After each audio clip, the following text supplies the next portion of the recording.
Today, I'm talking with Chris Bledsoe, a North Carolina businessman who, in 2007, was facing the end of everything. His company had collapsed, he was dying from Crohn's disease, and he went down to the Cape Fear River with his teenage son and 3 of his workers to fish. What happened next changed his life. And honestly, it's one of the most unusual cases in modern UFO history. Chris and all 5 witnesses experienced multiple orbs, creatures with glowing red eyes, and a massive tic-tac-shaped craft, and 4 hours of missing time. Chris came home healed from his Crohn's disease. 4 hours of missing time, and he came back healed? Meanwhile, I lose 4 hours on TikTok and come back with carpal fin. And here's where it gets interesting. Since 2007, senior officials from the CIA, NASA, and even the Vatican have been quietly investigating him. Former CIA officer Jim Semovin wrote the foreword to his book. A NASA engineer spent years trying to debunk him and couldn't. Oh, NASA tried to debunk him, huh? That's their tell, human. When NASA tries to debunk you, you're over the target. I agree. We're going to talk about the encounter, the healing, the beings, and the entity Chris calls the Lady, a divine feminine presence that's been appearing to him since 2012. Yeah, at least she's bringing him healing. Whenever a feminine shows up at my door, she's usually bringing legal documents. Okay, let's get back to work. This one goes places you don't expect. I really enjoyed the conversation. Let's go down to the basement.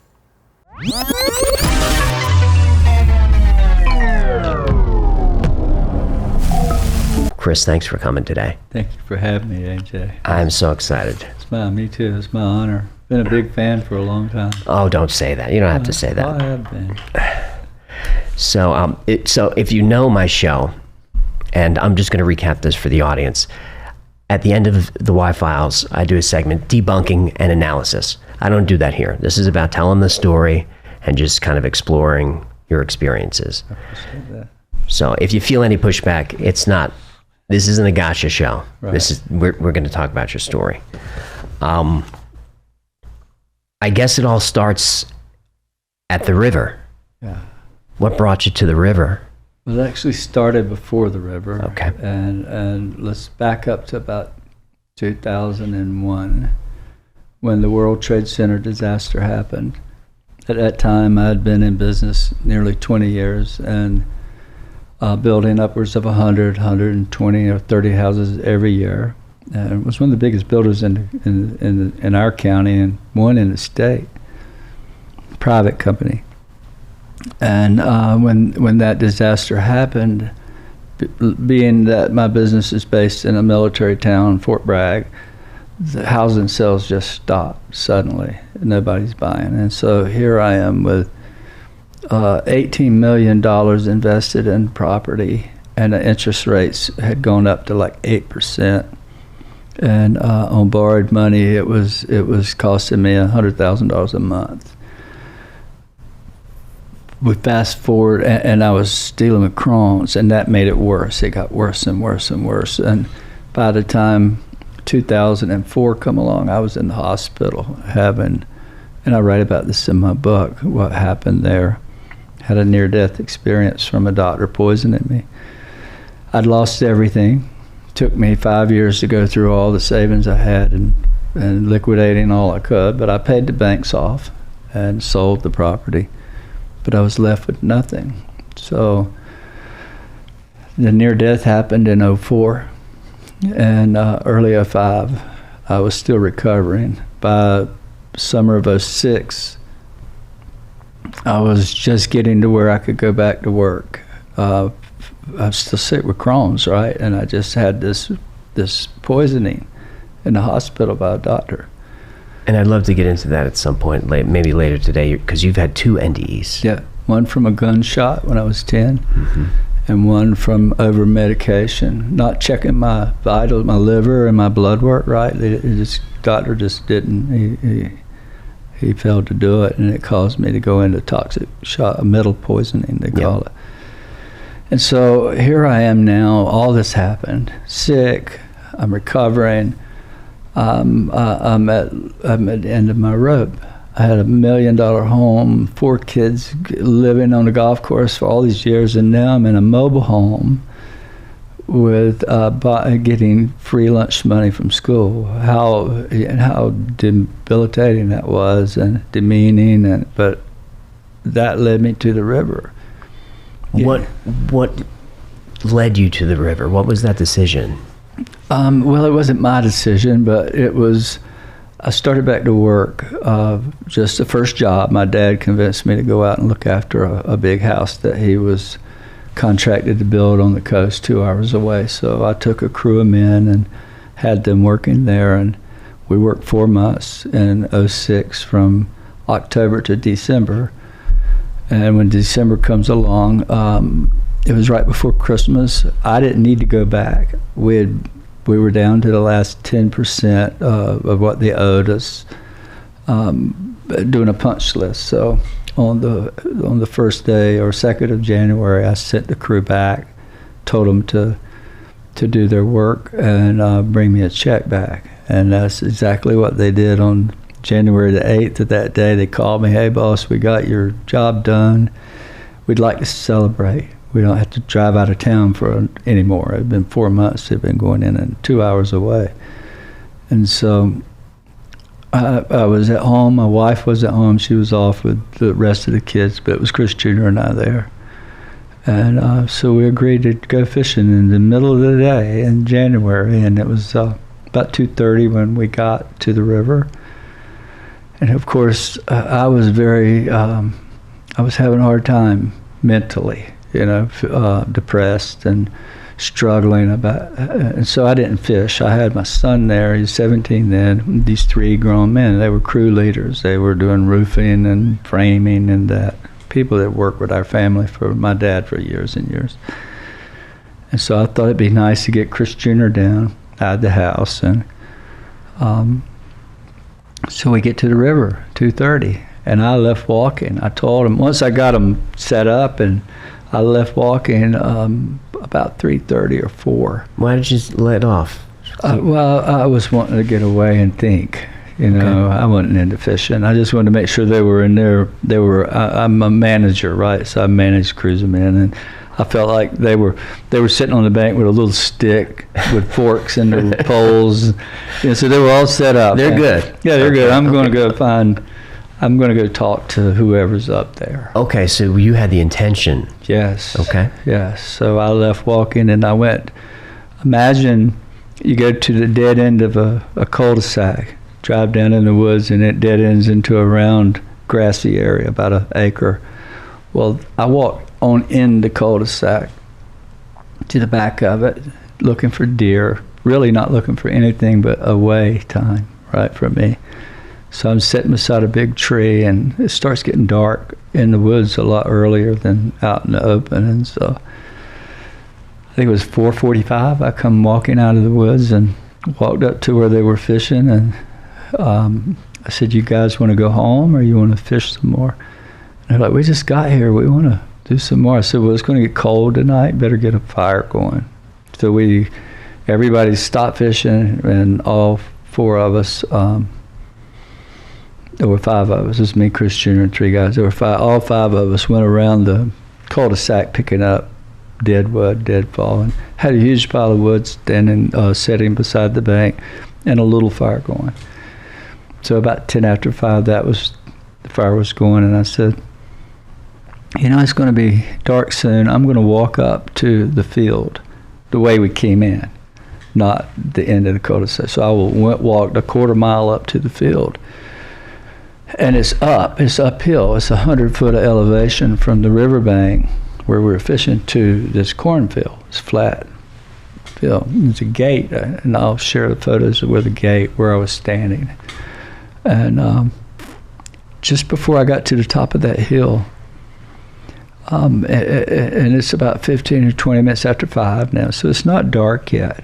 It probably didn't get fully dark until the sun was setting behind the trees when I got up there. I walked up that hill, and when I got near the top, I could see the trees on the far side. I couldn't see the field because it's up here, but I could see what I thought was the top of the sun sticking up right above the hill up there. And I looked down because it was muddy, and I'm walking. I'd look up, and I'd walk another step. And when I got up to the top of that hill where I could see, I said, dang, that don't look like the sun. That's really weird. It was fire going around this thing. So I looked down, took 2 more steps, and when I did, I could see a wider peripheral because, you know, I got trees on either side, and the higher up I get, the more my view spread. There was another one sitting right beside it that I didn't see to start with. So now I've got 2 huge balls of fire. How far away are they? They were probably 300 yards. Okay, a good ways away. 200 feet in the air, sitting right above the trees. And just this flame going around them, and these little tips of fire was shooting off of these things. So I immediately froze. I'm a commercial rated pilot. I knew what I was looking at wasn't anything from us at all. And I'd never really studied UFOs. I was dealing with 4 children in sickness, right? And so it scared me. And I squatted down. I actually got down on my stomach, and I'd raise my head up and look above the hill because I've still got some more hill in front of me. And I'd look at it, and I was just mesmerized, but I started getting worried. Oh, my son's down the hill. I need to get back down there, tell him what I'm looking at.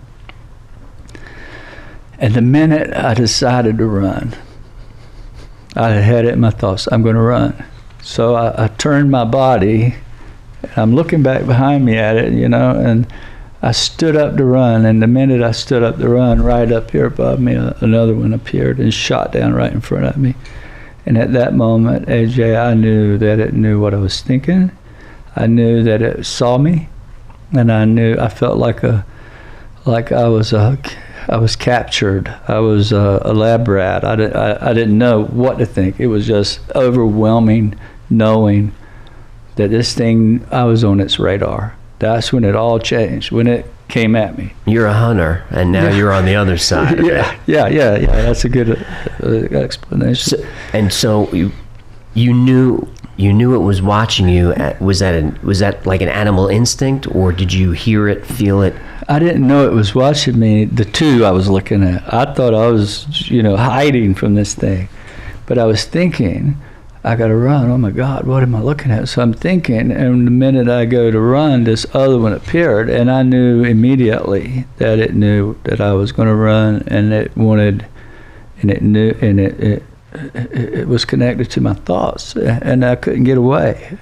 It was the first thing I knew it. I mean, but luckily, they wiped my memory, so I had that moment of fear, and then all of a sudden, oh my God, and then the lights went out.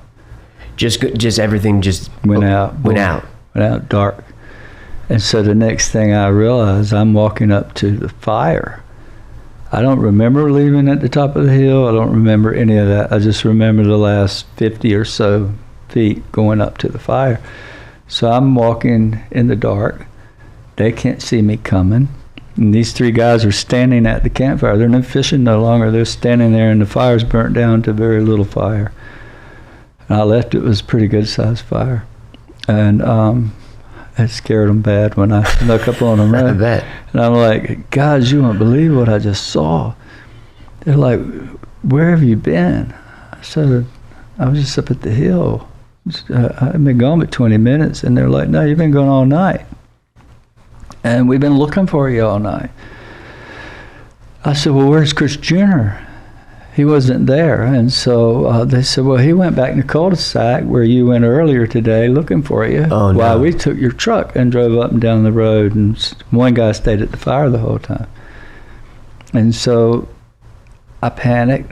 Where my son's down in that forest, and it goes for 50 miles to Wilmington, and there's very little to nothing in there. So I was just dreaming he was lost, And sure. So I panicked and took off running, ran to the back of the cul-de-sac where I'd gone in that day, and he knew where I'd gone because he'd watching me all the time. And I cried out to him. I started shouting for him, and nothing. Couldn't hear anything. So I started making my way into the forest. I got about 10 feet in there, and I heard him getting up off the ground. He was laying on his stomach underneath these real thick shrubs. And he come up, and he was in tears, and he's like, oh my God, Daddy, why'd you leave me? And And I said, I didn't leave you, son. I just walked up to the field. I've been gone 20 minutes. He said, no, you've been going all night. We've been looking. So I'm like, oh my God, what's happening? What happened? Right. What's happened? But I wasn't scared anymore. You weren't? Not at all. From that point forward, it was like amusement. My son is freaked out. He's in shock. These 3 guys are in shock. They're terrified, right? So I drag him back to the fire. They hadn't displayed that yet, but shortly they will. So I took Junior back to the fire where they were standing, and they're very quiet because I was telling them about this ball of light I saw at the top of the hill.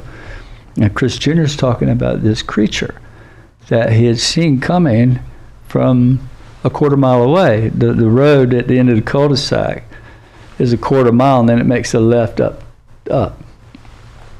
which is only 1/8 of a mile. Right, so he sees this light come out in the road way down at the end, a red glowing light. He thought it was a flashlight, because in the military they use a lot of these red lenses on their flashlights, right? So, and he has guns and infrareds. That's what he thought it was. And there were 2 of them. They went across the road about 3 feet off the ground, and then they came back out on the road and they started towards him. And he's standing back calling for me. The closer they got, the more afraid he got. Can he see what they are at this point? Yeah, well, no, he sees these 2 just lights, 2 red balls of light, okay, about yay big, coming towards him. So he crawls under these bushes trying to get away just because he's afraid. Couldn't go back to the fire because now it's between him and the fire, right? So he's hiding. And they get within 15, 20 feet of him, and there are these 2 little creatures that were glowing. They could turn, it's like a rheostat. They could turn themselves up and glow brighter, or they could turn themselves down to where they looked almost translucent. And in a dark night, they looked just like almost black figures there, but with red eyes. Well, it was their eyes that were red. That's what he was seeing. It's like a humanoid shape? Yeah, they look like humans. Like in a way. I have a photo, a picture I drew, painted. I'll share with you so you can. So I painted this in 2009, and so anyhow, I don't know what to think. My son's crying. He's upset. He's seen creatures. He's complaining that I left him, abandoned him. I drag him back to the fire. They're freaked out. These guys are grown men, right? Tough country boys that don't get afraid in the woods, and now they're very quiet. Junior's talking about the creatures, I'm talking about the light, and all of a sudden one of the guys says, look, and we all look up, and there's between 8 and 9, maybe 10 stars, bright as Venus, that just appeared above us. They just like, come on. And then they just started flying around and doing, it's almost like somebody choreographed it. And they just appear out of the sky, just all of a sudden, materialize. Yeah, just materialized above us. They were way up there. They were bright as Venus, each one. And they were playing. They were flying out, and they'd come back together, and we were watching this, and all of a sudden, here comes 3 down, and they land on the other side of the river in front of us. And the river's only 60 or 70 yards wide. It's not a big one, right? So here they are on the other side of the river in the woods, and pandemonium set in.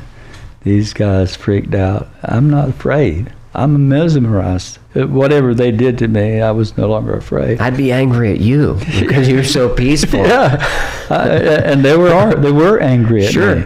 They were panicked. So we ran and jumped in the truck. There's 3 men in the back seat, and Chris and I in the front of a four-door Ford pickup. They didn't let you drive, I hope. I was driving. You just it was with your arm out, with the radio on there, screaming at you. Yeah. Well, I'm starting up the path, right? Mm-hmm.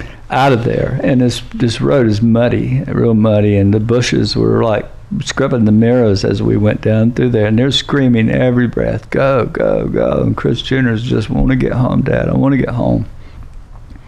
One of them told MUFON when we reported it, that they had witnessed this red ball of light come out of the woods and come following the truck as we were driving up out of there. So undoubtedly they were still there. They'd never left. They just went invisible. Right. So when we got up to the top of the hill to where I had my experience, we went up that hill so fast that I almost went airborne when I went over, because it was a real steep, like a incline there. And there in front of us was the same 2 red balls of fire in the same exact spot they had moved. This is 4 hours later, right? The third one that appeared and frightened me is no longer a ball of fire, but a Tic Tac. It's a glowing white egg. While you're still in the truck? Yeah, it's in the road in front of us. The one that came over and said, "I see you," that's the one that took me. Now it's an egg in the road. It's not red anymore. It's glowing white. It's 45, 50 foot long, and it's like a football or an egg. Can you see that it's a structure, that it's a craft, or is it just light? It was all light. Just light. And there was light was doing this. It's like sparkles of light going around. It almost looked like spikes coming out of it. And this thing just pivots. It's only 5 feet off the ground, 150 yards from us in the road. Pivots, starts towards us, and as it gets closer, it starts rising up. Went right over my sunroof. I opened the sunroof and watched it through it, and all the guys were looking out. It was probably 100 feet in the air, totally silent. And then it pivoted and shot off like out of a canyon to the north. I hit the gas and we took off. And there become a fight between the guys who gets to go home first. Are the fire orbs still with you at that point? There was just balls of, I haven't seen the fire ones now. We left them, they were still sitting there. Okay. So we left because this thing's coming out. It had a path blocked. We couldn't go because the road was blocked. But once it went over us, it was beating on my seat, screaming, I want to see my wife before it's over. We thought the world was coming to an end, that we were being invaded. I didn't understand what was happening. It did something to me. Here's an important thing. We left from that point racing. Only 1.5 miles down the street is where I was shot when I was 10 years old, right? Or maybe 1.75 miles. Well, at 1.5 miles is where my first wife was killed. And I found her there when I was just a young 20-year-old guy. I'd married this sweetheart that I'd had for 4 or 5 years. And on the 11th month and 28th day of our marriage, 2 days before our 1-year anniversary, I'd been out of town fishing, hunting. Not fishing, hunting. My dad and I and his hunting club, and we'd taken boats down on the coast and we're running dogs on islands, chasing deer on islands, right? I grew up doing that. And so I knew that she was going to be at this party out in the country. A bunch of friends, since we were young, we'd always had a cornfield. They'd go hang out and stay out of trouble, right? Sure. Never went to bars and all that. We find trouble somewhere. Yeah, we were out in the country. And the law found out about it, and they'd come and raid us every now and then, catch young kids drinking beer and stuff. But so we had a party. I came in at 9 o'clock and I took off to the party.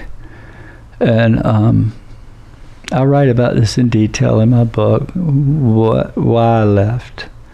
One of her old boyfriends was all snuggled up with her when I got there. Uh-oh. And I turned around and I left. I spoke to him and said, I'm going home.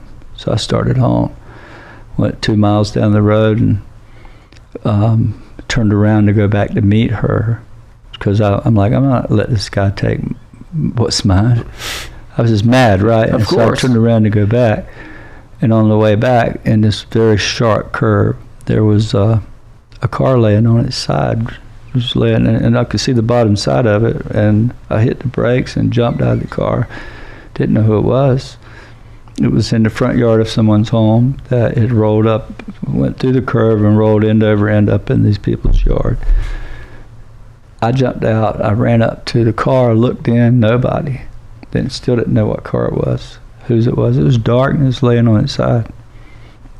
So as I'm looking in the car, the front door of the house opens. The tires are still turning on the car. Just happened. And the motor's still running, okay, laying on its side. I ran to the door. They came out and they looked out. They'd heard it. And I said, you better call the ambulance rescue. Somebody's probably hurt. I can't find who it was. So I left and started back to the road. And that's where I tripped over her, laying in the shade. This is your first wife, Dana. Yeah. She was laying in the shade of the pump house, water pump. But that night when we left the river, I blamed myself for that all those years, like I could have, that I was part of it, and but I wasn't. You know. Have you forgiven yourself at this point? I couldn't. You couldn't. Yeah, but that night when we left the river, everybody's freaking out, scared. I'm in la la land for what had just happened. I don't know. I'm not afraid. It's the biggest thing I remember. So we get to that 1.5 miles down from where we were. We go through that curve. Here's this big, huge thing hovering right over where she was killed. Mm. And I slow down, and I'm trying to stop, and they're beating on my seat, don't stop. And I'm like, I just want to see. And they're like having nothing to do with it. And it spoke to me. It just put this vision in my head, and it said, you have to forgive yourself. She's fine. Don't worry about this any longer. And so that was the first time in 25 years that I had a bit of peace over that. So all that together over the next couple of years is what made me understand this thing was so much bigger than some alien coming from the Pleiades to aggravate me, yeah. So, but anyhow, not to drag that whole event out but too long, we dropped the guys off. Chris Jr. and I head home. He didn't want to go back that way, was going back towards the house was that way, shortcut, because we'd had to drive back under that power line and where this thing was, so we took the long way around. Got home, it was probably 11:30, and Christopher ran through the house, locking everything, he'd opened the bathroom door with no window in it, turned the light on and locked the door. He had every door locked, all the windows shut, all the floodlights on. I'm in my room trying to see on TV, if the military's coming. We just know there's an invasion, right? Because it wasn't one, or there was probably 15 in total that we were seeing that night. 9 or 10 at once, and then others up on the hill and all. I've heard Chris Jr. talk recently, and he still struggles with the story. Yeah, he does, yeah. It was traumatic. You can never get over those things, but he's 36 now, and he has a baby on the way. He has 2 children and 1 coming. And he's very happy, and he understands it now a whole lot more. He ran from it for a long time, and it wasn't all his fault. It was pressure from the community and the church that caused a whole lot of problem for us. Yeah. Well, when you got home from the experience, your wife Yvonne wasn't there yet. No, she was off at her mother's, staying with her mom. They were doing something for a couple of days, and so we're home. We're home now. The house is locked down. Junior comes in my room where I'm at, and he's like, "Have you seen anything?" I'm like, "No, this is like total normal. I don't know what's happening." Are you still peaceful? Yeah, I am. Okay, but he's not. No, he's in shock. Sure, and. Suddenly, my dad lived next door. We lived out in the country on our houses beside one another, and he had a dog kennels there where he'd raised hunting dogs all his life. Before I was born, he had dogs. He'd have 30 or 40 all the time. And one time he had 104. But he had 15 hounds then. And all of a sudden, they started barking, all of them. And hounds bark very loud, big, mouthy, deep voice. And I knew that what they were saying was they were scared. They were doing what I'd call a boo bark. They were woo, woo, woo, woo. You hear dogs do that. They hear or see something, but they don't know what it is. Right. I've seen that with bear hunting. A bear come out on a dog. The scent alone will put them in panic. Is that what you thought it was, a bear? I thought it was a bear or a deer or something. So all the dogs are barking. Then I thought maybe somebody's breaking in Dad's shop. First thought that was somebody's breaking in the shop because the dog kennel's next to his garage. He and I shared this big 40-foot garage. We had boats and fishing gear and tools then. So I'm imagining the dogs seeing somebody going in that shop. And I said, Christopher, he's freaked out now. He's scared. These dogs are barking. And I'm going outside. I'm going to see who's breaking in that shop. And he didn't want any part of that. He's like, please don't go out there, Daddy. Please don't. I'm like, look, we won't take a flashlight. We got Rosie here. She's a 110-pound Chesapeake.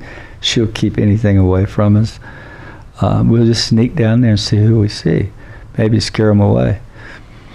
And so I opened the door. He had me by the back of the shirt, and he never turned me loose. We walked across the yard into the pathway to the dog kennel. It was down in the woods behind the house.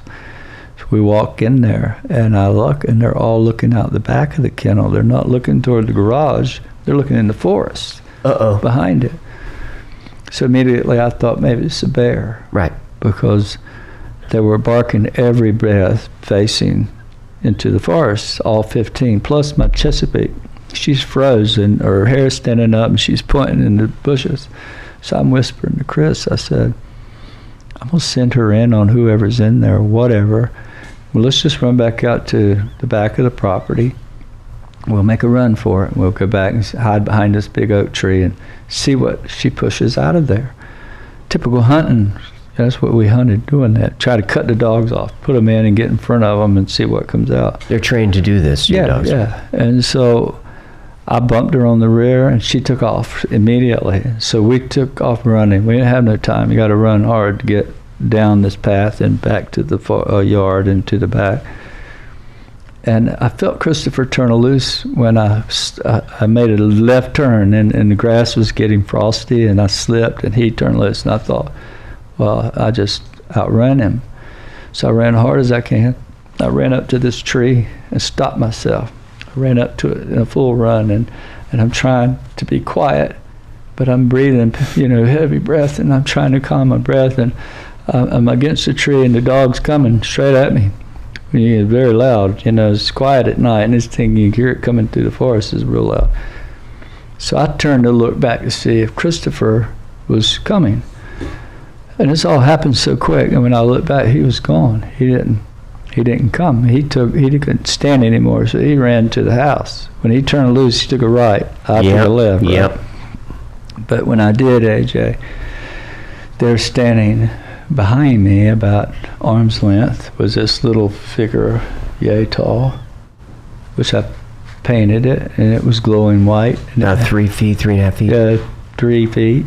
No more than 3 probably, and it was glowing white, and it had what looked like a triangle on its chest, a dark area that was triangle shaped, and it had red glowing eyes about this big around, and they were round, perfectly round glowing eyes, and it scared me bad when I saw it. I'm like, oh my God. So I backed myself up to the tree to try to get away from it, but I got a tree, I'm looking at it. So I turn and face it, and I dropped my hands, and I said, I surrender. And the dog's coming, still coming. Rosie's barking? She's barking every breath, coming very close. So she sees these? Well, she senses it for sure. It. Okay. I think the energy dogs have a way of seeing things we can't, right? I agree. So it is definitely the dogs coming. This all happened very quick. I'm facing this 3-foot thing that's glowing. I'm panicked that I'm going to die. I thought it was going to kill me. And I said, I surrender. I don't mean you any harm. And it said, you don't understand. We're here to help you, not hurt you. That's exactly what it said. And then the dog comes out of the bushes, and this thing vanishes right in front of me. Just immediately vanished. Did it speak, or you heard this in your mind? I heard it in my mind, loud. Sounded like a man's voice, deep, thunderous, loud. That's one of the few times I ever heard an audible voice. You don't hear voices, but I heard that one plain. I heard when the lady came in 2012, this audible voice. Yeah, well, I would definitely want to get into the lady. Arise, just like that. And so it vanishes, and when MUFON did their investigation, that whole tree started decaying and dying and rotted down. They found some kind of something on it that radiated it and killed it. That's what they said. So I go back to the house thinking, how am I going to tell Christopher about this, right? I better not say anything. Good call. Yeah. And so I made it to the house, and now I'm panicked. I was a smoker then. I had to have a cigarette. I got to have a cigarette. I'm smoking, you know. That's why you could not run this thing. Yeah, right. Yeah, right. And so I'm trying to find a cigarette, and Chris is like, you can't go outside. You can't go outside to smoke. So I go over to my back of my in my sunroom and just put my knees on the couch and reach over behind it and started raising the window up, right? The blinds. I didn't even get the window up. When I raised the blinds, the floodlights on that corner was illuminating this 7-foot tall being that was walking towards me, towards the house. I could see it in the floodlight, 20 feet away. That scared me. What did that look like? Like the being on the crabwood crop circle. Okay. So this is also a humanoid. Yeah, type a of very figure. tall, skinny thing, and it was scary looking. So I grabbed Junior by the arm, didn't tell him. I said, we don't want to stay here tonight. We're going to go somewhere else. So we went 4 or 5 miles away, and because it was midnight, 1 o'clock, where we're going to go, right? So we went down to a big hayfield and parked in the middle to where I could see in every direction until the sun come up. I'm having to manage my child, right? He's panicking. Have you ever heard of the incident at Devil's Den? I've heard of Devil's Den, yeah. It's almost the same creatures. Really? It's small creatures with red eyes and a very large being with them. Wow, I never knew that. And they're walking around the forest, and they're picking up different objects and surveying them and so That's forth. what they were doing with Chris. So he was sitting there pinned down under the bushes, and they were 20 feet from him, 2 of them. And one was on its knees picking up bottles and cans and sticks, and it would look at him and put them on the ground, while the other one was staring at him the whole time. And he said that he couldn't scream, he couldn't yell, he felt frozen. When it looked at him, he had absolutely no control over his self. He couldn't talk, he couldn't move, and he felt a lot of trauma there.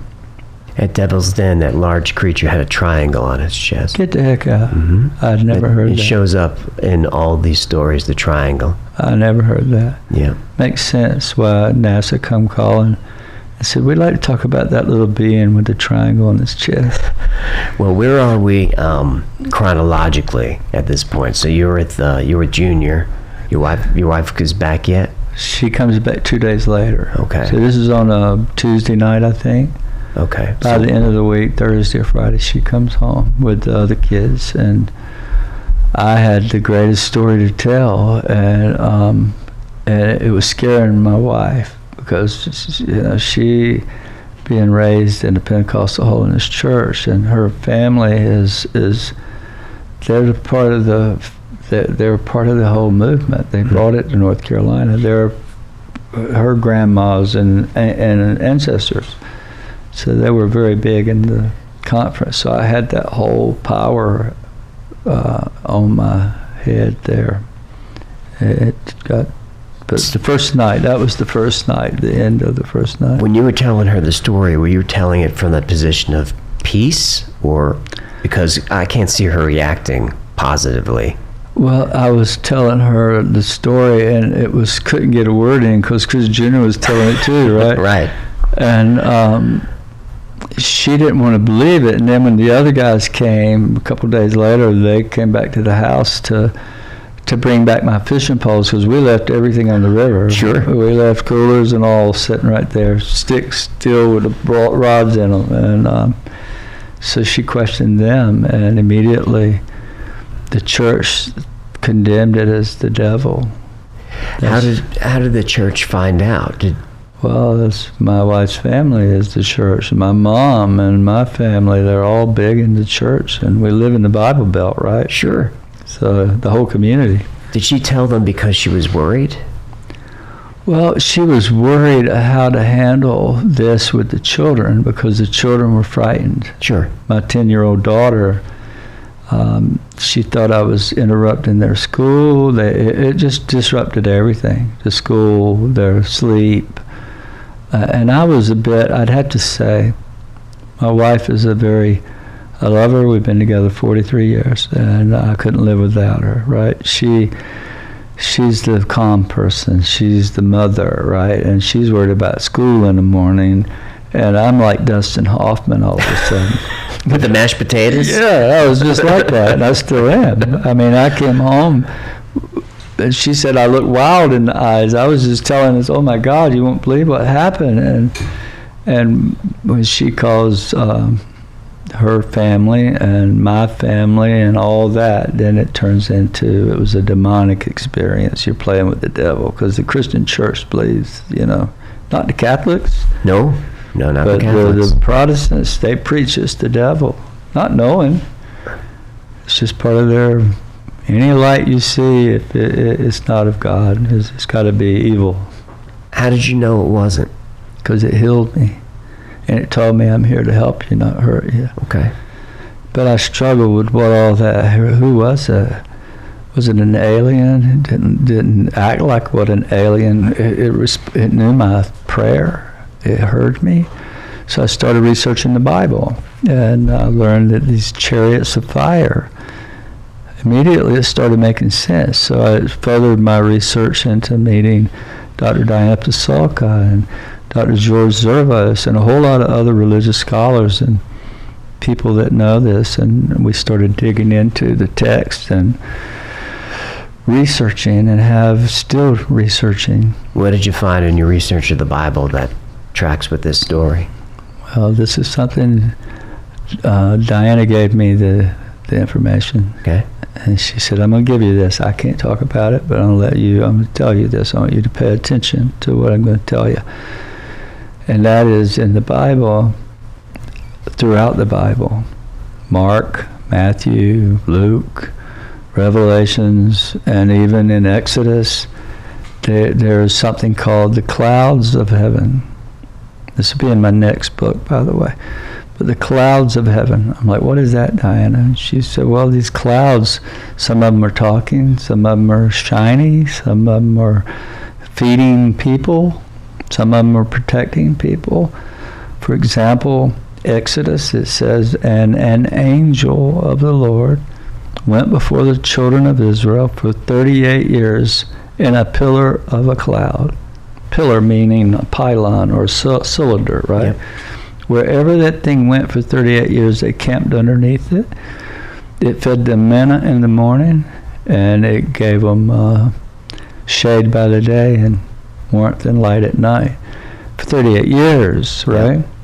Matthew 26, Matthew 24 talks about Jesus. When I come back, I'm coming in the clouds of heaven or on the clouds of heaven. I'm going to come back the way I left from here. And he left, it says he left, he was taken up in a cloud. So Diana educated me on this very carefully. And there's just tons of evidence. Do you know Daniel 10? Oh. Talks about the he's made of topaz, he's made of light. Yeah. If that's the right book. Well, that Daniel chapter 10 talks about his angelic vision, what he saw. Daniel saw an angel. Daniel chapter 10 talks about, and there stood before him this angel that was glowing, and it was so shiny it looked like topaz, and it had red eyes like fire. Like torches. Yeah, like fire, torches, yeah. And in Ezekiel 40, he talks about meeting a messenger made of shiny bronze who shows them this temple of the future. Yeah, crazy, huh? And then in Enoch 19, Archangel Uriel takes him up above the clouds and shows him the origins of the wind and the earth, and takes him over Egypt and all these places. Wow. And I thought, you had an experience kind of like that, didn't you? That's where they took me. So I didn't know what happened during those 4 hours. Yeah, what happened? I had no clue. But after Dr. O'Connell came from Harvard and he started working on me, he said, you'll remember it all over time. He was a student of Dr. Mack, no? Yep, John Mack. He trained under Mack. So John Mack, for folks listening, was an expert psychiatrist, award-winning at Harvard, who specialized in abduction and experiencers. Yeah, he actually started all this research. Yes, he did. Well, Dr. Michael O'Connell was a student of his and got his degrees there. And he started helping me with hypnosis to get rid of this headache that I had. Every time I tried to think about what happened, I'd get this massive headache, and I would eventually pass out. Did it numerous times in front of investigators. My wife would tell you, you keep asking him them questions, he's gonna pass out on you, because it was such a block in there. It would become this pressure, and it would get so painful that I'd black out. He removed that to where I could think about it and it wasn't painful anymore. And he said if you learned everything overnight, it would probably cause you to melt down. So we're going to program your subconscious to reveal everything over time. And that's what he did. So immediately, I started dreaming all kinds of weird dreams. And I would start yelling and crying in my sleep and all this. And it started scaring my wife and the kids. I go to bed early because I get up early. Well, they're night owls, right? They'd come sneaking in the room because they hear me and record me in my sleep, talking and stuff. What were you saying? I was saying all kinds of things. In fact, one crazy thing I was saying is that they took me to Egypt. It was like a virtual tour. Being inside a bubble, something clear, round. I could touch the walls, but I couldn't see it. And I was looking at the Sphinx and the pyramids and Hathor's temple and all these obelisks and stuff. And they were narrating what I was seeing. I started first getting images, not the information. Were they narrating like a tour guide in a museum? Yep. So there wasn't like a message. It was just, this is Hathor's temple. This is... well, I didn't know what it was. I just saw it, right? Right. And so that caused me to get into deep research into Egypt. And I met Dr. Robert Gilbert that ran the Vatican Institute. He was sacred geometry is what he taught. Sadly, he passed away last year. But he made a lot of sense to what I was seeing. And so it's been a long journey trying to figure it out. I don't have the answers like everybody thinks. It's the more I learn I don't know, right?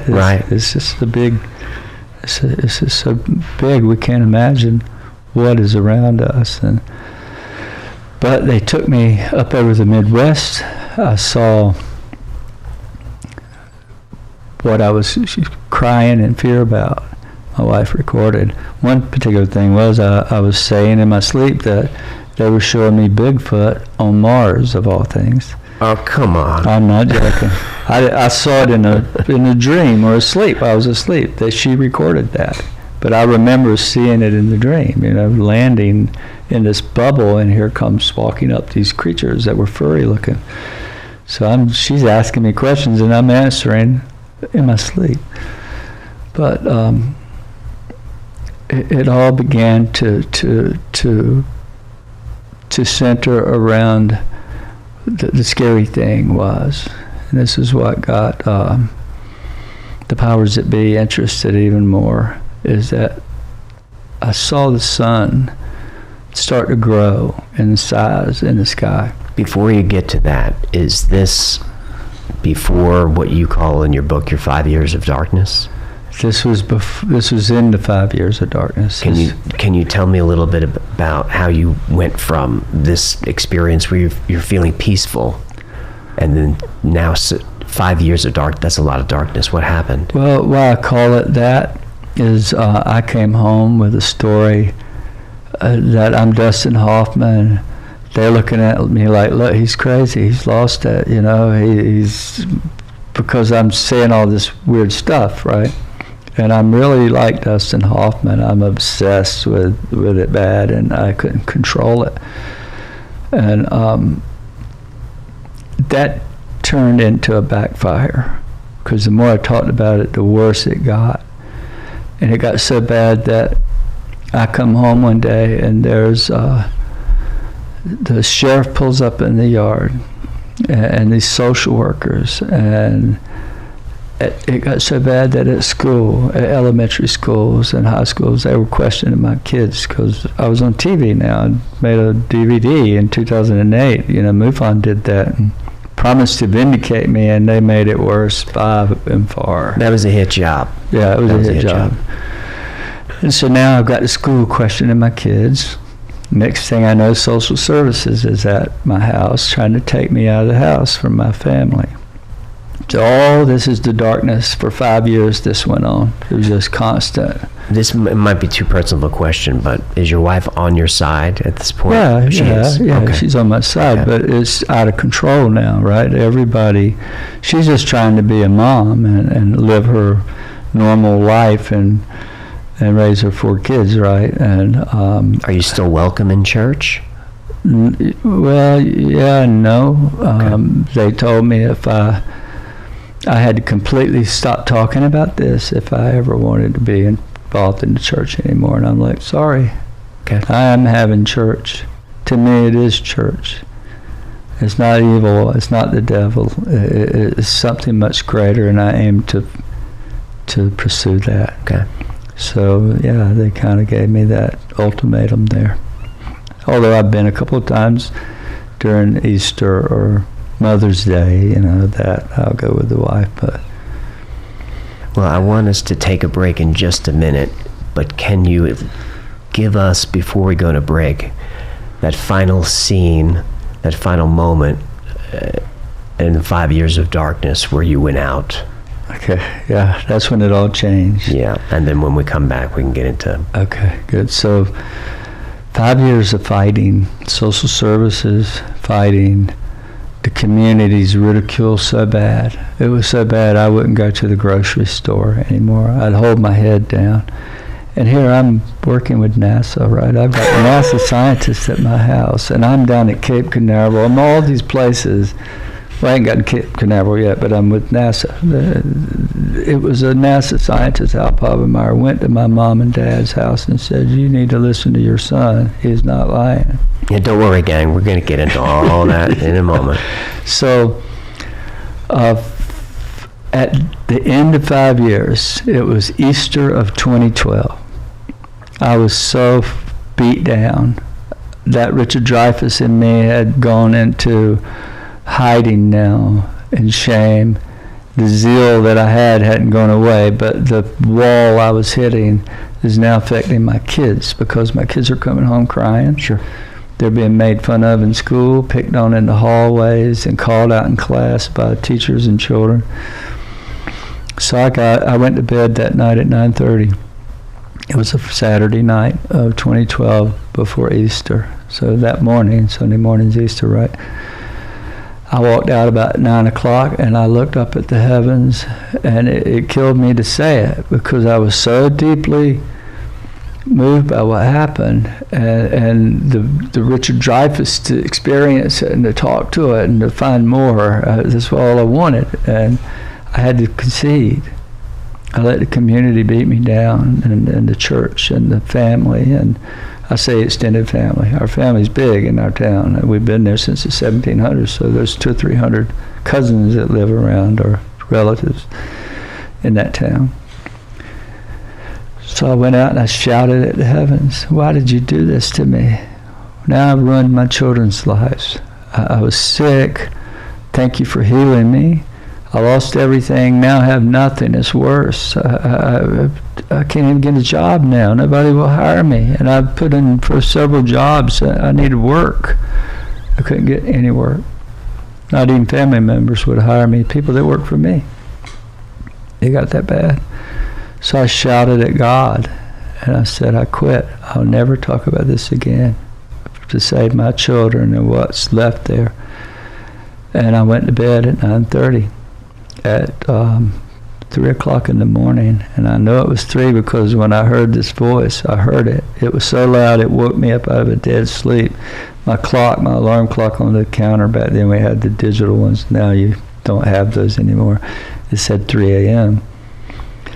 So I heard it, and I stood up, and it was set up in the bed, and I could see movement just flare, just not very clear, but I could see movement at the bed in my room. Let's stop there. Let's Okay. take a break Okay. there. Okay. It's a good spot for a break. Good. We'll be right back. It's Easter 2012, and you shout, "I'm done. I don't want any more to do with this. You ruined my life." You wake up at 3 a.m. and This voice okay. that said arise, and it sounded like the deepest manly voice I'd ever heard. So I wake up, I see this movement at the end of my bed, and I'm like, who said that? I know you're in here. Those are the very words I said. And I don't know what happened, how they're able to control our movements and what we do. Maybe they can turn time off, I don't know. But I got up, fully dressed, and I was in my underclothes, right? Now I'm in full blue jeans, socks, coat, and I'm heading outside. So I walk behind these shadowy figures, following them. You're not afraid? No, I haven't been afraid since. Okay. Ever since what happened My to me, goodness. I lost all fear. Okay. Yeah. I invite it, when it's not here to hurt. And I knew that. I still know that. So I'm following it, and it leads me out to the dog kennel right where Chris Jr. and I put Nellie in the forest and said, go get him. They were standing in the same spot. And one of these shadowy figures hands me something. It stops and it reaches out and it hands me this object. And it said, this is yours, you must keep. That's what it said. So I reached out and I took it. And when I did, it felt like holding a hedgehog. You know how they had little spikes on them. It felt prickly.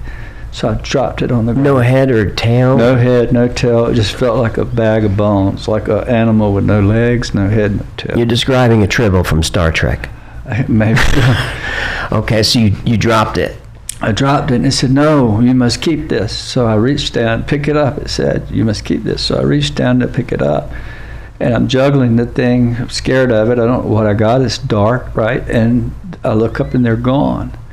So I'm standing at the dog kennel. So I reached over and I thought, I'm going to not let it get away. I'm not going to lose it. I opened the dog kennel, set it in, closed the door. Are the dogs in there? Oh, no, they're Okay. gone. So whatever this is safe right. from the... So all the dogs are gone. Okay.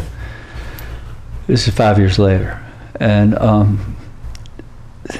the minute I closed that door, I felt this blast of air, this wind just hit me like physical wind. And it wasn't the trees, it wasn't the wind it was concentrated. It was in front of me. It was almost like somebody blasted me with an air blower. Caught me off balance and pushed me over backwards. So I fell to my back in the leaves, right where all this happened with the dog and, in 2007. And as I'm falling backwards, I see what was coming at me out of this blackness. It's like I'm looking at an oak tree, but now I can't see it. I see the tops of it, but this hole opens up and out comes this bull, like a huge cow. Runs right over me and I could see through it. It was translucent. I could see the stars up in it. And it was just so quick and so powerful, it scared me because of the force from the wind and this thing. I grew up on a farm, right? Working, my neighbor had a dairy farm, had cows, we had pigs. But the minute it went over, I landed on my back and I rolled to my stomach, so now I'm facing behind me and I'm getting up to run all in the same time. And when I do, there's no longer a cow there, not standing, about 6 to 8 feet from me is floating this most beautiful woman from heaven. That's all I could say. You would think it's an angel or whatever it is. And she looks at me, and she leans towards me, and she looks at me, and she says, you know why I'm here? And I knew why. Because it was hard for me to fuss at God and whatever it was. I still try not to label this, right? Because we really don't know. And it's up to everybody to experience it, figure it out on their own. But she said, you know why I'm here. You're not going to quit. She said, this is your burden you have to bear. And she said, if you'll continue to do this, I promise you I'll be with you and I will help you. And on top of that, I'll allow you to film our presence and let you share us with others. Before, I couldn't film it. That's one of the things that made me so angry. I'd go out and there's an orb hovering 100 feet over the house, golden orb. Pull my camera out and it says memory card error. The camera don't work anymore. Or every time it would appear, when I get the camera out, it'd disappear. They wouldn't let me film it. So I'll never forget, right after that, I started amassing a database and never had any information, but now I've got a lot. And Chris, you mentioned that you were shown Hathor's temple. I don't know if you know this, but she's the goddess of maternity and motherhood. Right. And according to ancient Egypt, she is the sky. She came before everything. And Sophia. Yes, which I think is, in Greek is wisdom. Yeah. And Hathor's depicted as a cow in ancient Egypt. And whenever she's depicted as a human, she always has horns. Well, she told me that, because I asked who she was, and she said she had many names. That she was called Hathor in Egypt, and that resonated with me because the first thing they showed me was Egypt, right? And I saw the faces of Hathor carved in the temples, and it's like cow ears and stuff. Yes. And so immediately that resonated. But she said she had many names in many countries, many cultures, from Diana to Demeter to Hera to the white buffalo calf lady in the American Southwest. American Southwest, Hinduism, Buddhism, Lakshmi. Yep.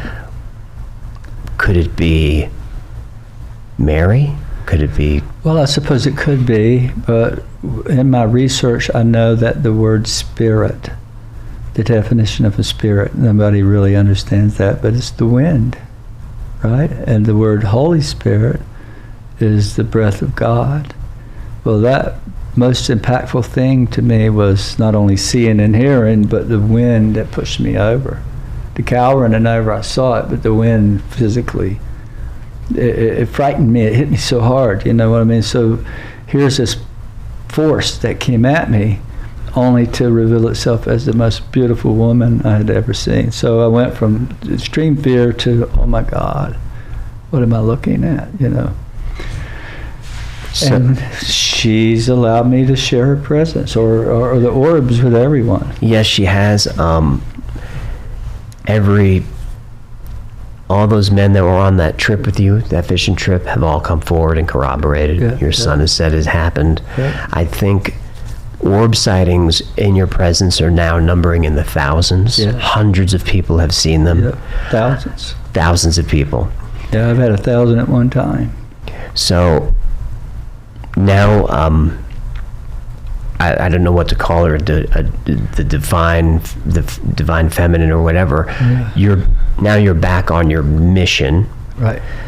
So take us back through Crohn's disease, which is a very difficult disease with no cure. Horrible.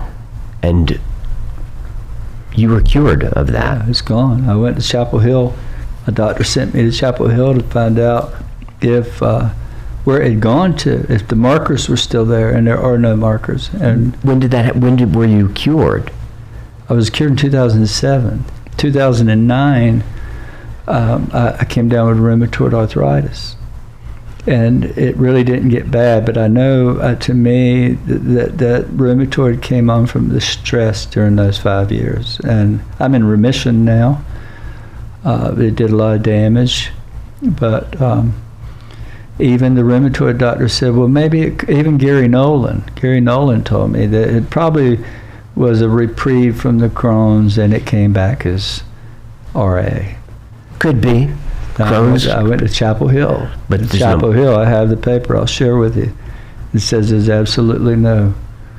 I believe you. No marker there. It did not move from one to the other. So, yeah, it was.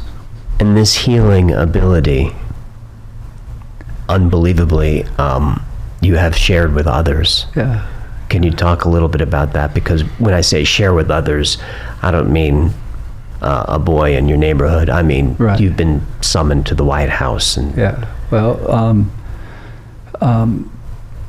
that was part of what she gave me when she came in 2012. Did it start with Nellie? It started with my dog, Nellie, yeah. And and believe it or not, she came back in 2013. It didn't happen the first year in 2012. 2013, she came back. And she told me on 2013 about the thing with Iran and Israel. So it was 2013 is when I first got that information. And that's the year that I was asked to put it in writing to the Pentagon. What did she see between Iran and Israel? She said, when you see Israel and Iran begin to exchange missiles, and I saw them in vision, they give you telepathic, you see, it's like looking at a television, really. That's what it kind of looks like. She said, when you see these happen, that's when we're going to come in and we're going to start waking up the population. We're going to reveal ourselves, which will change the consciousness of people. So all this new knowledge is about disclosure. It's about consciousness, and they're going to make it happen because it tames people. It opens us up. It turns us into psychic beings. It gives us power. A lot of things this does. All right, we'll get back to that in a little bit. Can you just start with Nellie? It's such a touching story. Then what happens from? So this is how this went down. 2013, and there are pictures of all of this. Yeah, there's witnesses, a lot of witnesses. So 2013, Easter, she comes. 2 weeks later, 2 weeks after Easter, this journalist, UFO, is a UFO researcher out of Canada, good friend of mine, a guy I really have a lot of liking for, is Grant Cameron. Grant is on the way from Congress. They were doing this mock Congress thing in Washington, and he calls me. He says, I'm going to Florida to do an event down there and would love to stop on the way and visit you. I said, why don't you come stay the night? He says, okay. Comes, he stays 2 days. He goes to Florida. He calls me on the way back, and he's like, man, can I just stop back by? I'd like to at least take pictures of the burning tree. I didn't get to do that while I was there. And so the burning tree? Yeah, that's something else that happened right after the lady come. I'll show you this. I have the video of it. There's so many biblical connections to this story. Yeah, true. It's a true story. We have it on video. And I'll get back to Grant and Nellie, right? Yeah. So in October of 2013, October that year, October of 2012, 2012, because Grant come on 2013, right? October of 2012, right after the lady comes, she came in April, here it is, October. It had been raining for 2 days. My wife and I and children were living next to my dad on a 6-acre property, right? 600 feet deep property and probably 500 feet wide or something like that. And I was a smoker then. That's when I quit smoking. I quit smoking in October 2012. After the lady came and seeing this, I wasn't going to smoke anymore, right? I quit. Good idea. So we were watching TV, my wife and I. I said, I got to smoke. So I paused the movie we were watching on the cable vision box. Cable. I paused it. I walked out the back door, lit up a cigarette, and I'm on the back patio. It's a concrete patio.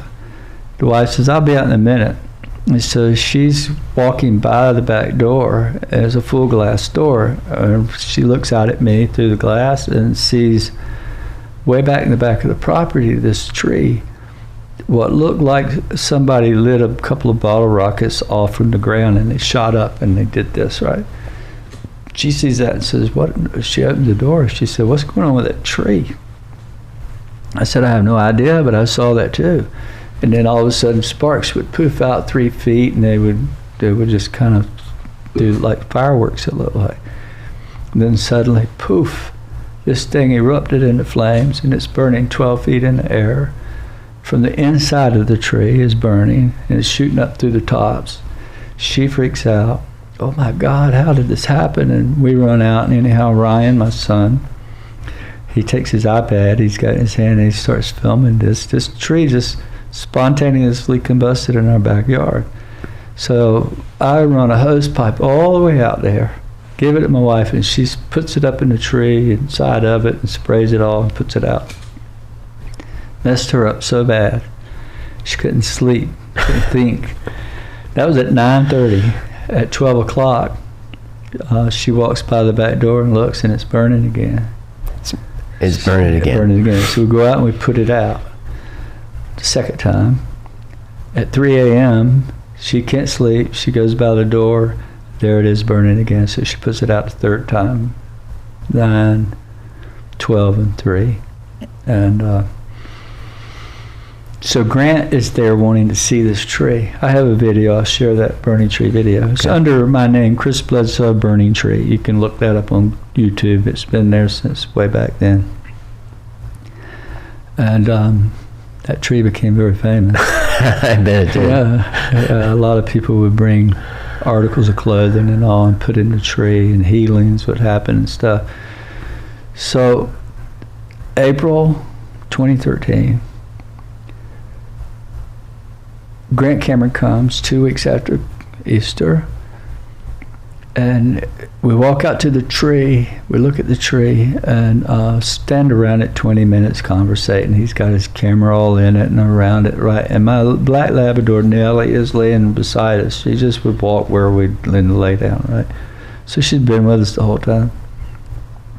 Grant's like, okay, I'm done. So we start back to 75 yards from back there to the back door of the house. All my kids are standing on the patio. They have friends there. Grant's got his camera in his hand. He's been filming the tree, right? And Nellie and Grant and I walk right up to the patio, stop short of the patio. I'm standing on the dirt. He's standing on the patio between me and the house. He's looking at me. I'm looking at the house. Nellie's laying here beside us, right? I said, Grant, if you want, I'll get the kids to get your bags out of the car and you can just stay the night with us. And he's like, oh, that'd be fabulous.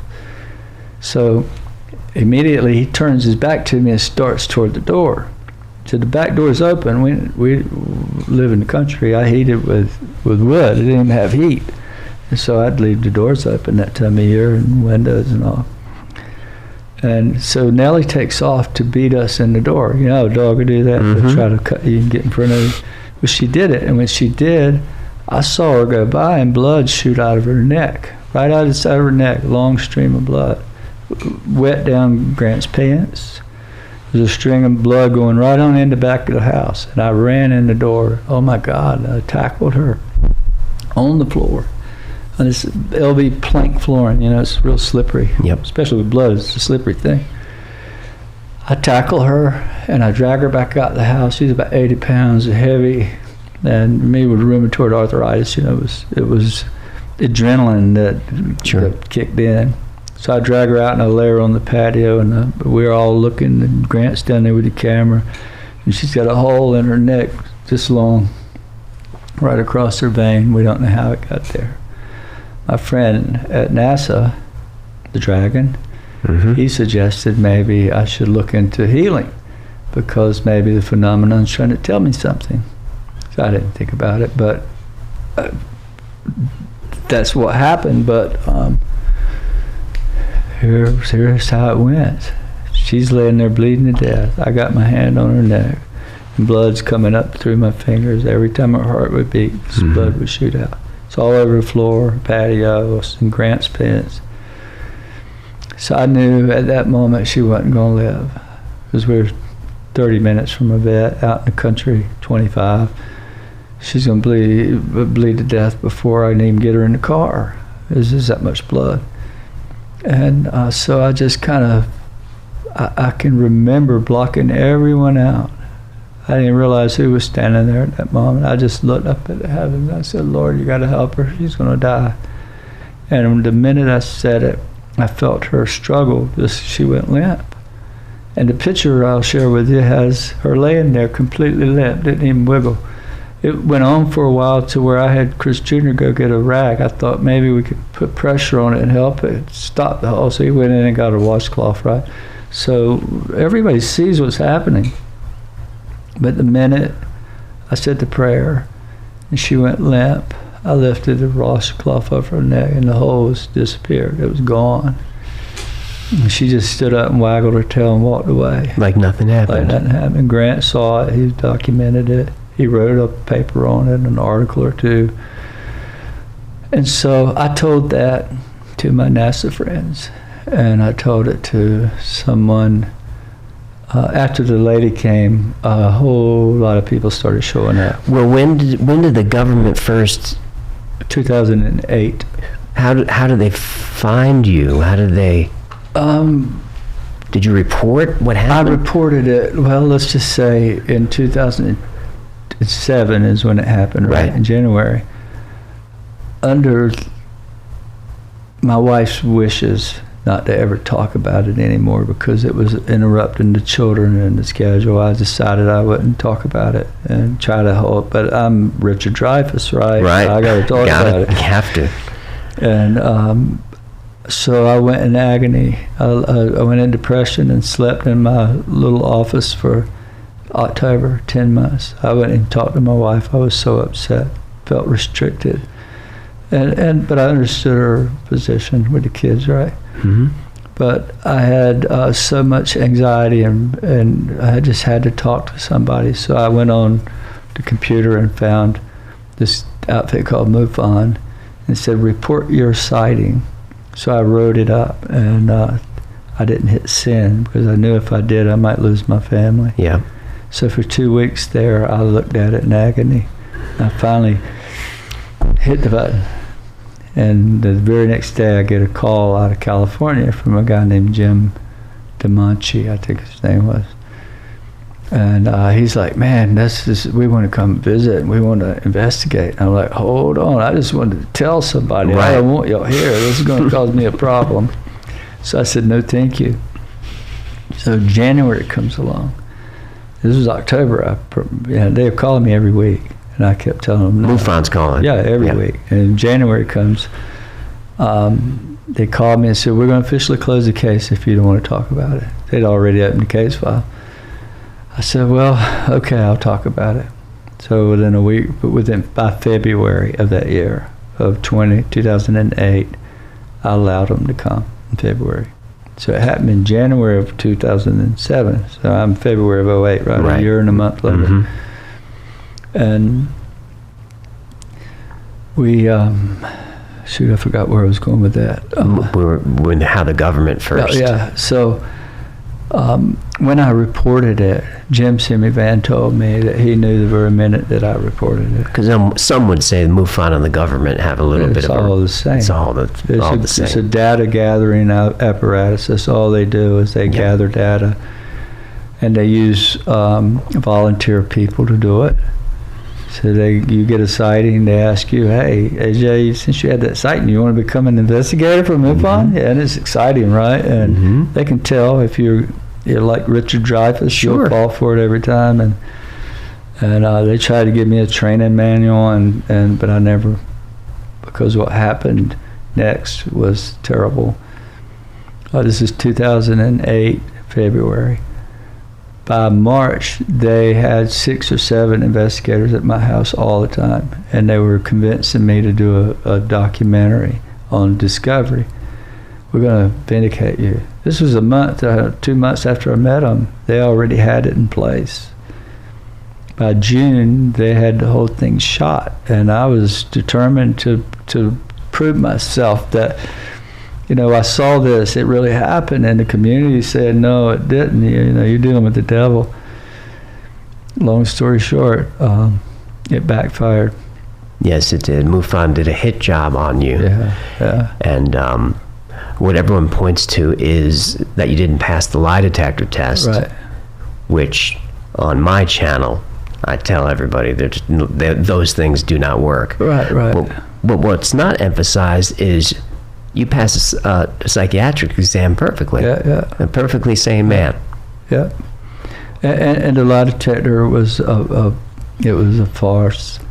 They gave me 34 questions. You're only supposed to have 3 or 4 questions, you know. Right. But they asked me 34 over and over for 2 hours. And it was an abusive thing. The whole thing was abuse. They came in and filmed this show. And I write about this in the book, where my little children were so excited Hollywood's coming, right? My daughter's 10, 11 years old. Here they come. And they got these assistants going around, a lot like your staff. They're working to support the thing, and they come and they take my kids' orders for dinner, or they're going to send out for dinner. And we were all, you know, they're all in my house. They took my whole house over. There's 17 people in their crew.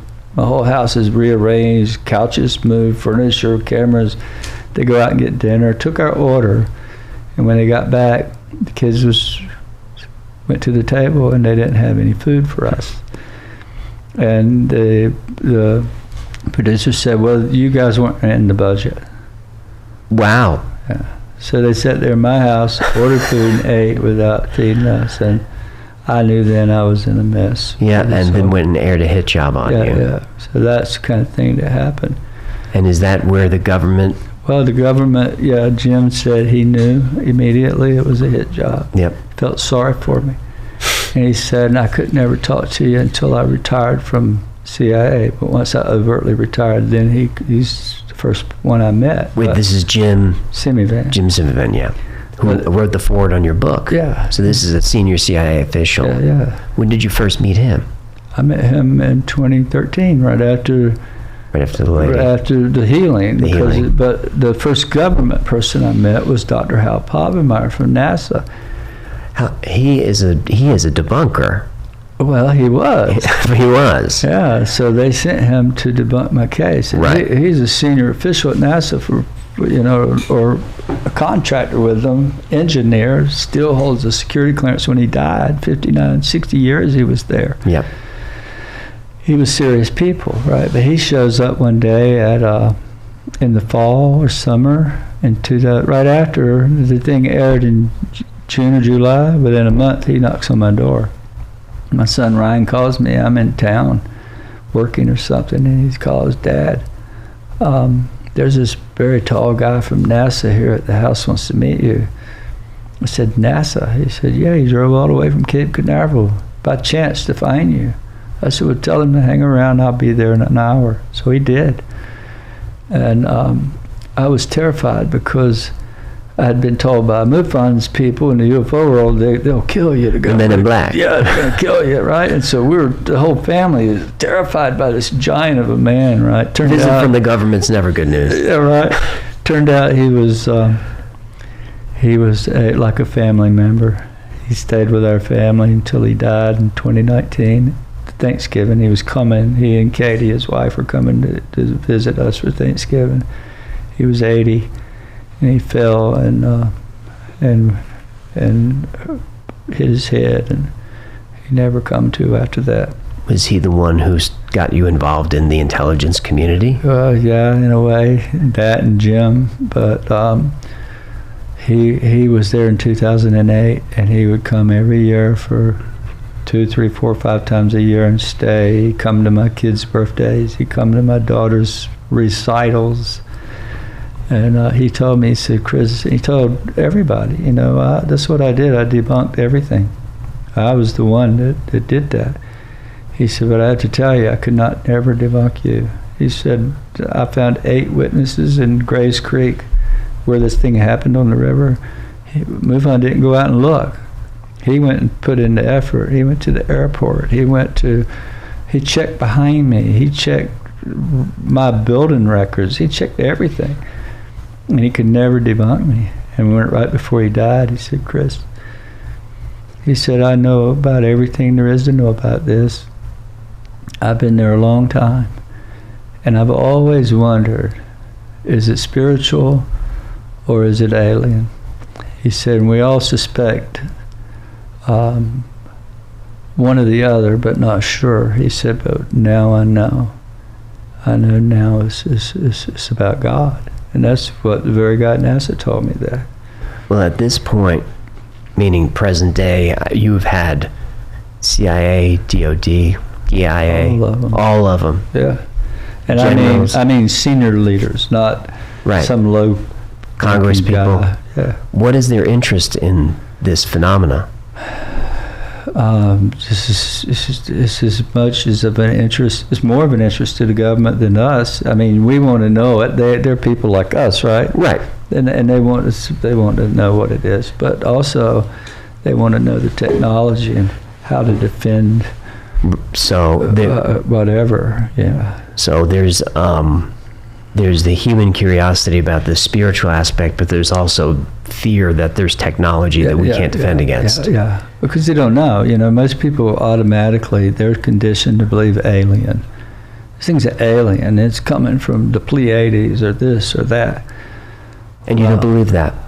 I think it lives right beside us all the time. It's around us. And it knows your thoughts. I know this. I can demonstrate it at any time with groups of people. I believe you. Yeah. Now, what if this is maybe out there, but what if there's life on other planets? Does this energy exist for infinitely? Yeah, I think something I was concerned about the triangle. I asked people at the government, the dragon, and others, what does that triangle mean? What does it mean? The dragon, by the way, is Tim Taylor, who's a very elusive figure. Yeah. And he seems like he could swipe his card and get anywhere. He can, and in the White House, or any king or queen, it doesn't matter, the Vatican, you walk right in the bottom, the basement of the Vatican. The archives? I know somebody else can too. Well, who's that? There's a friend out of Washington. You don't want to name him? No, he probably wouldn't want me to name him. So the Vatican is interested in this as well. Oh yeah. Have they been in touch with you? They have, through several people. Yeah. What is the Vatican? To them, what I'm seeing is the Virgin Mary. Right. Right, and go to Fatima. What do they see? Orbs. They saw orbs. Mostly orbs. They see. Sometimes they get the full apparition. But a lot of times at these holy sites, they see the orbs. And I think the Catholic Church now has acknowledged UFOs. Yeah. And I could be wrong, but haven't they revealed at this point the 3 secrets of Fatima, which are hell, war, and the end of religion? Was the white bishop, I believe it was, being murdered on a mountain. So were you ever shown? I mean, we talked earlier about there are so many stories about 2 timelines, right. And we're at an inflection point where we can choose as a species. We can go down a dark path of evil, right, or we can go down the light path of enlightenment, right. And we're at the point where are we headed? Well, I think we're heading to the light. I hope you're right, but were you ever shown? Were you ever shown the other side? Yeah. Could you tell us? Well, yeah, I saw the first 4 hours when I was gone. Remember the 4 hours? And I started to hit on this earlier. Yep. They showed me Hathor's temple. They showed me the pyramids. They showed me Egypt as a whole. The Sphinx was the biggest thing. 3 pyramids. I'm looking over the pyramids at the rear end of the Sphinx. That's the position we were in. Then they transport me up over the United States, somewhere up over the Midwest. And we were way up high, and we were looking, and they're talking, they're narrating these things, and all of a sudden I see the sun swell up in the sky. It got real big to where the whole sky became the sun, and then it flashed, and the lights went out. And I knew then that was the reset mechanism. And they told me, this is what we're in for. Is this a solar flare, or is this something worse? It was a supernova. Oh no, that's the end of everything then. Yeah. And, so that's not the lights going out. That's everything out. Right, and that's how the Tictites got here. Scientists will try to say, "Oh, that can't be a supernova." Well, yeah, it can. It's happened before, and we know it has because I've studied with Dr. Povenmire, was the world's expert on Tictites. Yeah, he was. And how did they get made? Come through a supernova. It didn't come from a solar flare. It come from a supernova. Right. He told me that, and we know that. and that it can happen again. So the way they explained it was, we had two timelines. We had a choice. They said that there were people in power scripting the book of Revelations to bring about the end of the world. They want to do this. These religious nuts, I guess you would call it, people that are, I don't know why they'd want to do that. But I think it's a shadow government, and that's why they're building bunkers and all of that, is because they're trying to engineer the end of the world. Yeah, and that's what she told me. That's what the beings told me, that they were trying to bring about the end of the world. And if we'd go that route, it would end up in Armageddon. And like the Bible says, Jesus comes back and saves the world, right? So that's what I was talking about with Sean Ryan, was that timeline. But the other timeline, they said, was that the reset button didn't have to happen if we made the choice to seek the light and remove the darkness from and that they were going to help. And that's by waking us up. And does that lead us into the 2026 event? 2026 into a time of awakening and peace, not war. And you have been called, I know you don't like the word prophet. Right. So let's just call it a prediction. Yeah. What was the prediction that the lady made? Well, what she told me was, it was a riddle in a way. She said, when the red star of Regulus, now keep in mind, I don't know anything about astronomy. I don't know what Regulus is. She just put these numbered words out. She said, when the red star of Regulus aligns in the gaze of the Sphinx, and she showed it to me. It looked like a little red ball. Now, Regulus is blue. Is blue. But she said it would appear red on the horizon just before dawn. When that happens, at that point, would mark a shift into a new knowledge and awakening of the people. Don't mean that you're going to flip a switch and we all of a sudden know that day.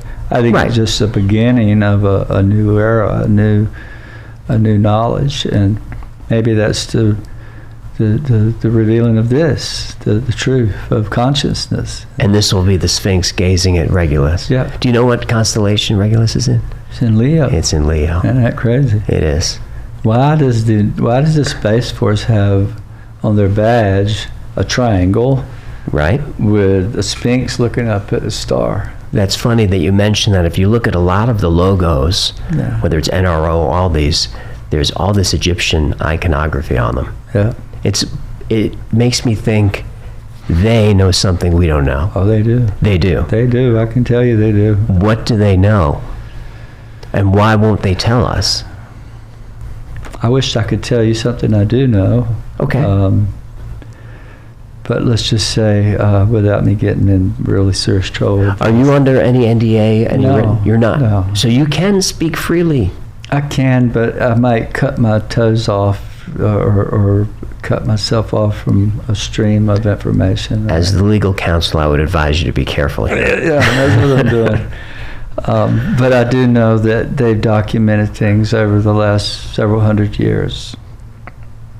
Several hundred years. Ever since they started keeping records in the U.S. and abroad over hundreds of years, thousands of years, 2,000 or more. The specific thing I'm speaking about. Well, we can see orbs in paintings that are hundreds of years old. Yeah.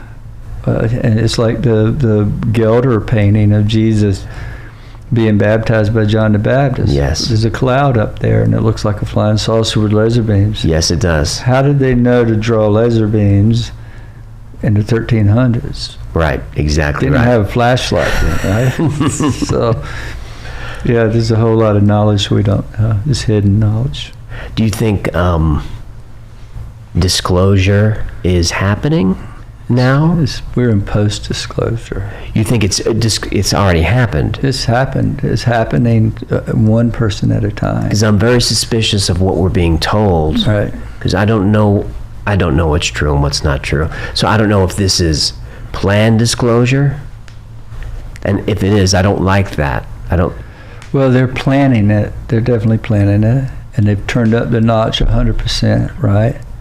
Partly because when the drone thing happened, and they weren't drones. They were not drones at all. And we know that they weren't drones. They know that they weren't drones. They the orbs, right? And it's the very thing I predicted. I didn't predict it. I just told what I was told. That when Iran and Israel go to exchanging missiles, then the orbs would start appearing out of the sea, out of the land, out of the sky. And they were firing at one another in November. And what happened November, December? Orbs appeared everywhere, so the government freaked out. And they started sending their own drones up, big ones, and leave them for days hanging around. All that was done to confuse the people. So you're a pilot. Yeah. I've been shown from another pilot a NOTAM report that showed in advance all these areas where drones would be. But the government never told us that. They never said, relax, we got it, it's us. They kept us confused and frightened. Right. What would be the purpose of that? Why frighten the population? I'll tell you why. Because I was sitting in a restaurant with some people from the Pentagon and some Congress and others in the Capitol Grill in Washington, D.C. this past summer. And after that happened with it was in this year. The thing happened in November, right? December, but this past summer. Yep. And or spring. It was not too far after that we were meeting. And they wanted to know my opinion about this. I said, I told you, you start shooting missiles with Iran, you're gonna get it. And they're like, oh my God, this is catastrophic disclosure. So that term was coined with me sitting at a meeting with these people back this year. So they don't want that to happen. They don't want to lose control of the people. They're afraid if they push the button too far, it's going to come down here and wake us all up and take over. They're worried what's going to happen. And then they lose their power, their control. Continuity of government. Continuity of government. So this all points back to the DOD and the Pentagon. Yeah, that's exactly what's going on. So they backed off of Iran. They quit shooting at one another. Mm-hmm. The whole thing settled down, but it didn't stop. And the minute we put F-35s in Poland, yep, they started shutting down airports over there. Mm-hmm. The Orbs did, not drones. The Orbs did. They're Orbs. If there were a nuclear war, do you think these Orbs would stop it? They would stop it. Yeah. Because we know that they have shut down nuclear facilities. They told them, you keep pushing these buttons, we're gonna expose you. We're gonna stop it, and they keep warning them that. Are the Orbs themselves craft or are they beings? Both. They're both. Because they're I say both because I have video of orb beings coming out of orbs. I'll show you one today where this orb approaches myself and two or three ladies, one very sick with cancer. It approaches right up to us and flashes, and out steps a 7-foot-tall glowing white figure. These orbs, these smaller orbs, are beings. When they flash, you see a flash, something just stepped out of it. So I think it's a way they can come into our world through that light. But I have also seen many and filmed. I have a whole thing of flying saucers and metal balls like the Boogosphere, Tic Tacs. Yeah, we will put all that footage in this episode because it's all there. It's really undebunkable. Yeah. When I see debunkers try to say that these are airplanes or I just don't get it, because I've seen the video of it happen in real time where an orb will appear and disappear. Yeah. And there are places around the world, I think, like I think it's the Hasidim Lights and the Marfa Lights and the Brown Mountain Lights. Are these orbs as well in these different places? Yeah, that's what they are. Where did they come from? Where did this start? They're here. They're around us all the time. We just can't see them. I mean, the beginning. Whoever created consciousness. I look at this as a little different than a lot of people do. And I'm slowly creating a hypothesis. Just, we're never going to know until there's a lot of, we may not ever know. I'm wondering where the origin of these beings were. Well, I was going to say my little way, a difference in the way I think there, and this is biblical, kind of. What are angels? What are they? The Bible says they're messengers. Right. Doesn't mean it's grandma with wings, right? Everybody has a misconception about this. These angels are terrifying experience. It tells you, even Diana told me, every angelic experience is terrifying because they're creatures, right? Or they're different than us, a lot different. They can come any way they want to come. But it's a tough question, but I think that they're fractals of God or consciousness. The word God and consciousness is the same. Right. And I have the greatest time right now watching all these scientists that are atheists saying, we're studying consciousness. Well, you're studying God, right? So this is a great thing. This is what it's all happening. We're studying consciousness, which is, what is God? It's everything. It's everything. Whether you call it God or the universe or whatever you call it, it's the source of who programmed this world we live in. It's all information. It was all written in code. It was all pre-written. So somebody programmed this thing that we're living in. It's all programmed. It's the simulation. Yeah, it's a simulation. So if our souls are spun out of the source and these orbs are spun out of the source, what's the difference? That's a fractal of God. In other words, how can 7 billion people or 8 billion people pray and have a personal experience with God at the same time? We're all connected. It's all connected. So these orbs are just a little piece of that. They're a little piece, intelligent piece of God responding to you and me. And that's what Jesus said. The kingdom of heaven is within us. And if you had the faith of a mustard seed, you could tell that mountain to move, and it would. So what is he telling us there? They didn't like what he was saying, so they killed him. Yeah, that's right. And but I think that we're magical beings with humongous power.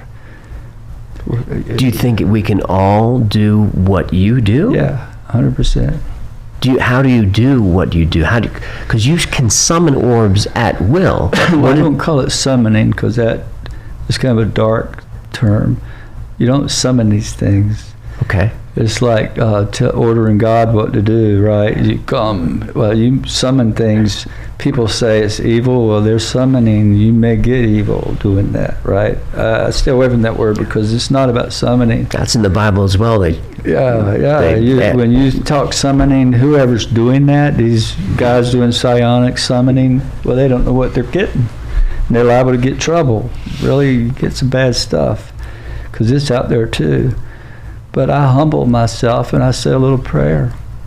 I have a little prayer that's like this short one. And it's just asking the Holy Spirit, whom I believe is the lady, to come share her presence with us. That's all I do. Nothing else. That's it? In front of 1,000 people, I had church. The contact that does it with Gino, right? He was standing there with me. The most liberal UFO place you could go to. I just had a little church for about 2 minutes. 300 people saw orbs. It was 1,000. 1,000 saw orbs that you prayed for. Yeah, I just asked a little prayer. I said, look, the lady I met, I believe is a divine being. She was made of light. She was floating. She come at me like the wind, spirit. Could it be the Holy Spirit? I don't know, but that's where I believe, And it's okay, I believe that. We all imagine God in our own way, sure, right? The problem we have in this world is this brother Tom over there. He wants to kill me because I don't think like him, right? I know. I would kill you because you're blaspheming. Well, who knows? How do you know? How do you know? Right? So that's the problem we've got to come to understand. Is this whole thing is not in our we can't imagine this. Why try to own it and name it and kill people and have wars over something you have no idea how complex and how mysterious this whole thing is, whether you're right or wrong. Right, we're living in 2 dimensions. Yeah. The world is much more complicated. Yeah, it's real complex. You said something earlier that kind of frightened me a bit. That this energy is here. It's a positive energy. It's a good energy. It's a protective energy. Yeah. What's it protecting us from? The dark force. Oh boy. There is a dark force. Let me say this that gives a little kind of where I believe this, and I learned this through Dr. Gilbert, Robert Gilbert. He explained something to me about Egypt. He said, you know what they dig out of the ground in Egypt the most of all the artifacts they dig up over there? What is it? And that would be pendulums. Pendulums. Sure. They get thousands of them out of the soil there. In fact, Dr. Gilbert sold a whole kit of different kinds, and he taught people to use them. The Freemasons use them. The Templars and different ones. In the old knowledge, these people use them. What the Egyptians would do is that they knew, and Robert explained this, they knew that the earth has these grid lines, and they're very close together. Some places they're further apart where they're stretched and all. But he's just like this. It's like a tic-tac-toe pattern. Some call them ley lines. Yeah, you could, but they're abundant, and they're all over around the whole world. It's just energy traveling, north and south, and they're going back and forth. I keep buttoning this thing. That's fine. He said those energy lines, some are negative and some are positive, and there are beings running up and down these energy lines constantly, moving back and forth. And if one of those negative lines happened to run through your house, through a bedroom where your child slept, that child could develop very bad problems, sickness, die from it, from this constant negative energy and these evil spirits that are in that. So they took pendulums and they would find these negative lines. They would transmute them up off the surface to clear the area, only leave the positive lines, right? So then they put these obelisks out there. Those things were tuned. These stones were tuned by somebody that we can't replicate. Why is there one in Central Park from Egypt? Why is there one in Paris from Egypt? London, they went to Egypt and got them and brought them back, right? They're tuned to sound frequencies. They transmute this negative energy, and that's why all these cities are so big, and all the biggest cities have them, because and the pyramids were part of that. I think they were tone generators peaking this frequency to transmute the darkness. 100%. It's been proven that if you send the right frequencies toward the Great Pyramid, it will amplify it and turn it into energy. It's an amplifier. Yeah. Exactly what they were. Yeah. I think the water underneath them and the salt that they find in them was creating this frequency, pinging constantly. Totally agree. I hate to plug my episode, but we do have an episode about the pyramid as a power plant, as a power generator. Wow. And there's evidence of it, of chemical reactions and hydrogen, and it's all based around sound and music. Yeah, there's a belief that the pyramids were defaced by the Europeans. You know, they were there before Jesus, 500-600 years. Sure. The Greeks were. But I've heard through Robert that the pyramids used to have musical notes all over them, and that somebody stripped that all off to... I haven't heard that. I had heard that before. So if there's the negative energy lines, is there also a negative energy source, like we have our source? Well, everything is, the earth is a diode.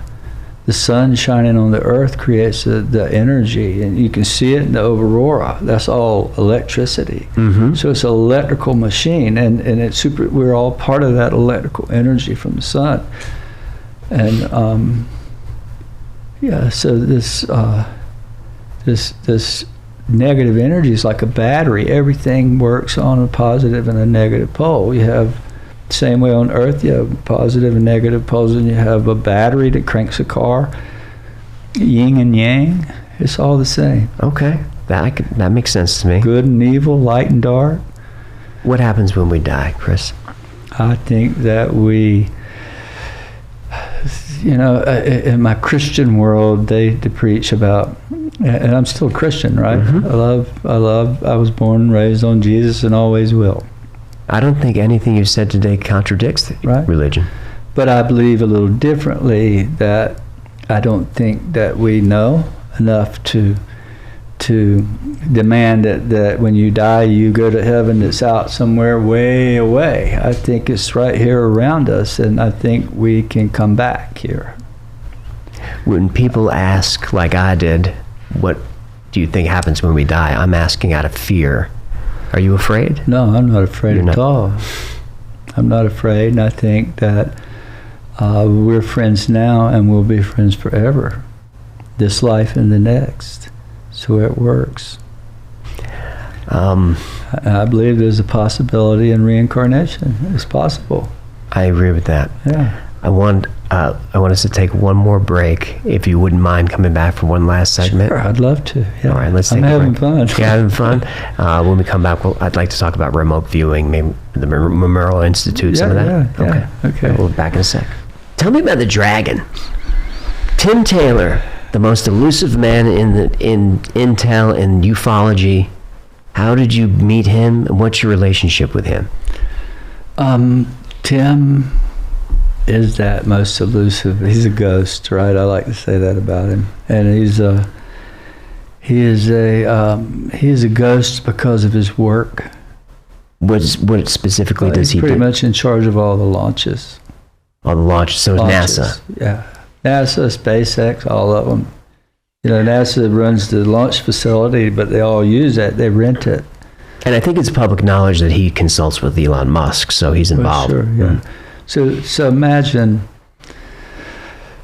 let's just say, from what I know, that the National Reconnaissance Office does. You know, they have eyes on. They have the satellites. They own all the observation, reconnaissance. That's right. And so if you took mission control, and Tim being the dragon, he's the head of that. He's in charge, right? So he has mission control. Let's just say there's a square building. It looks like a mobile home that's put together, a big quadruple wide mobile home, little metal tin on the outside.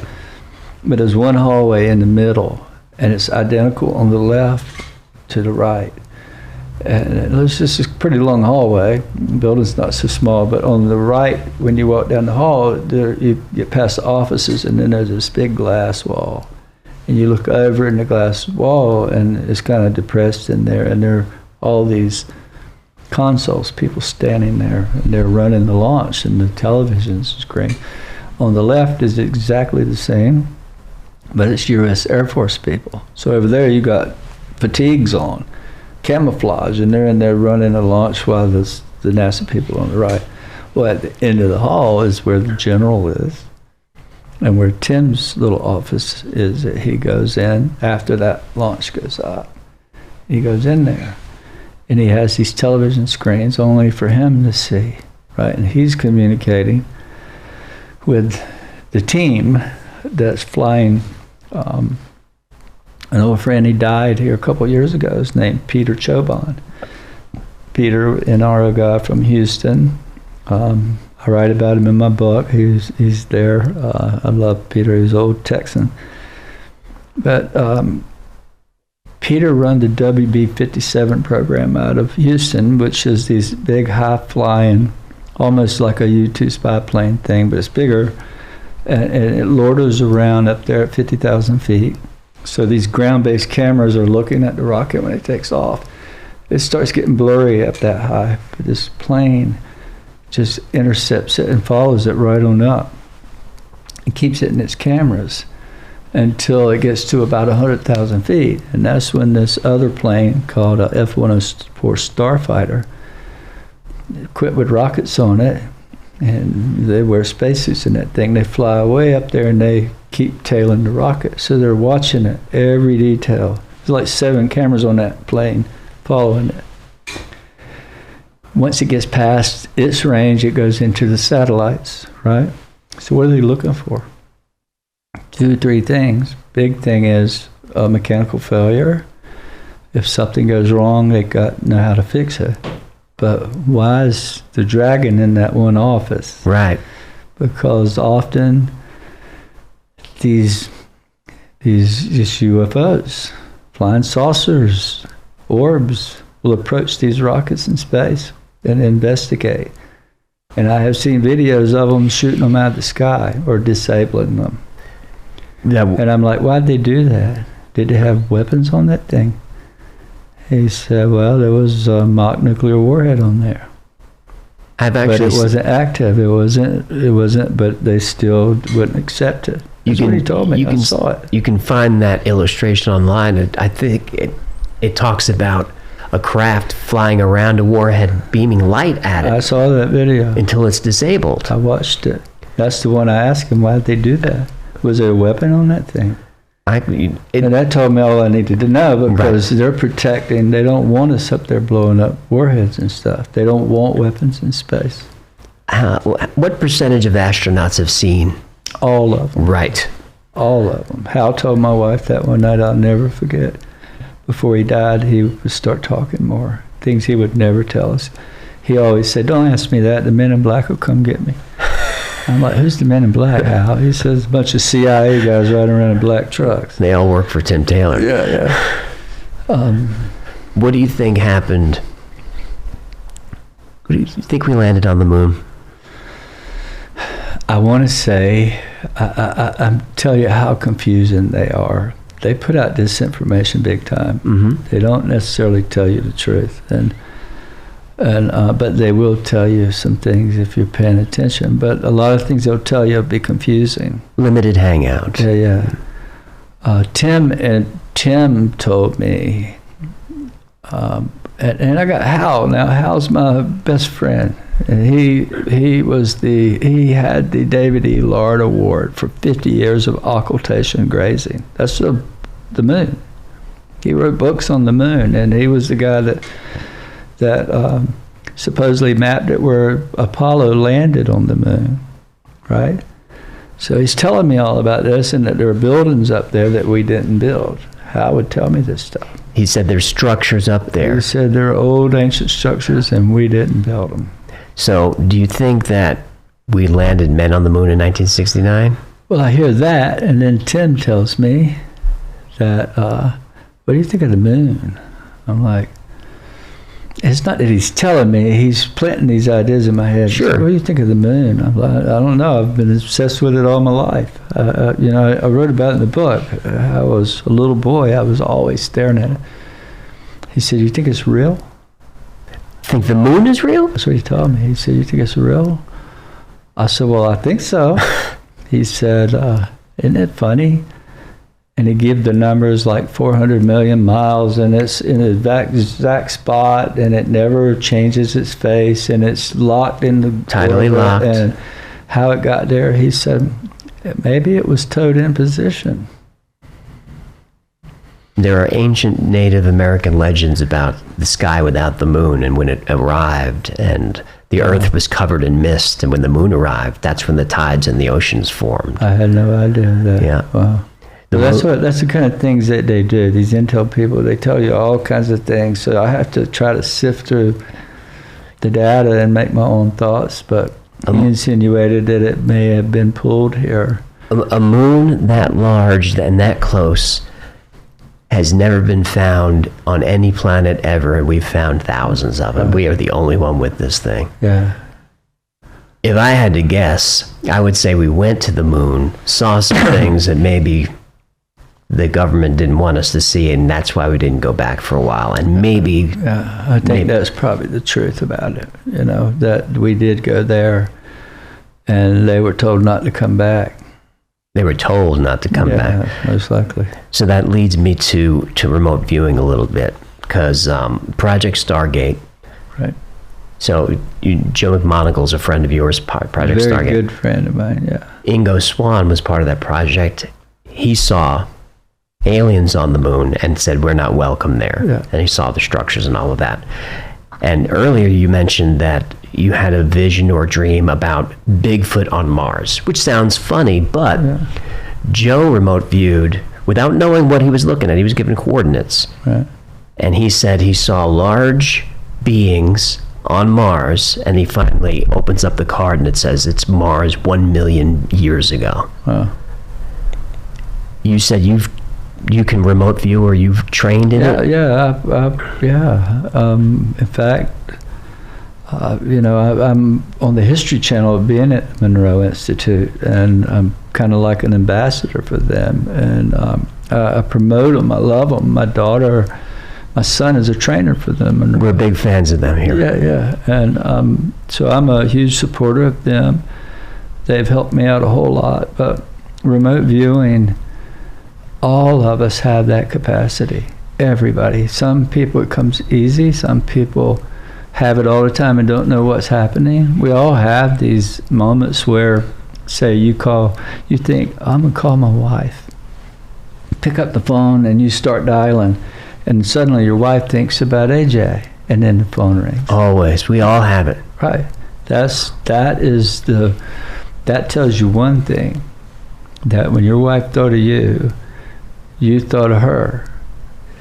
Her thoughts fly through space, and you're able to pick up on that. So that's what consciousness is about.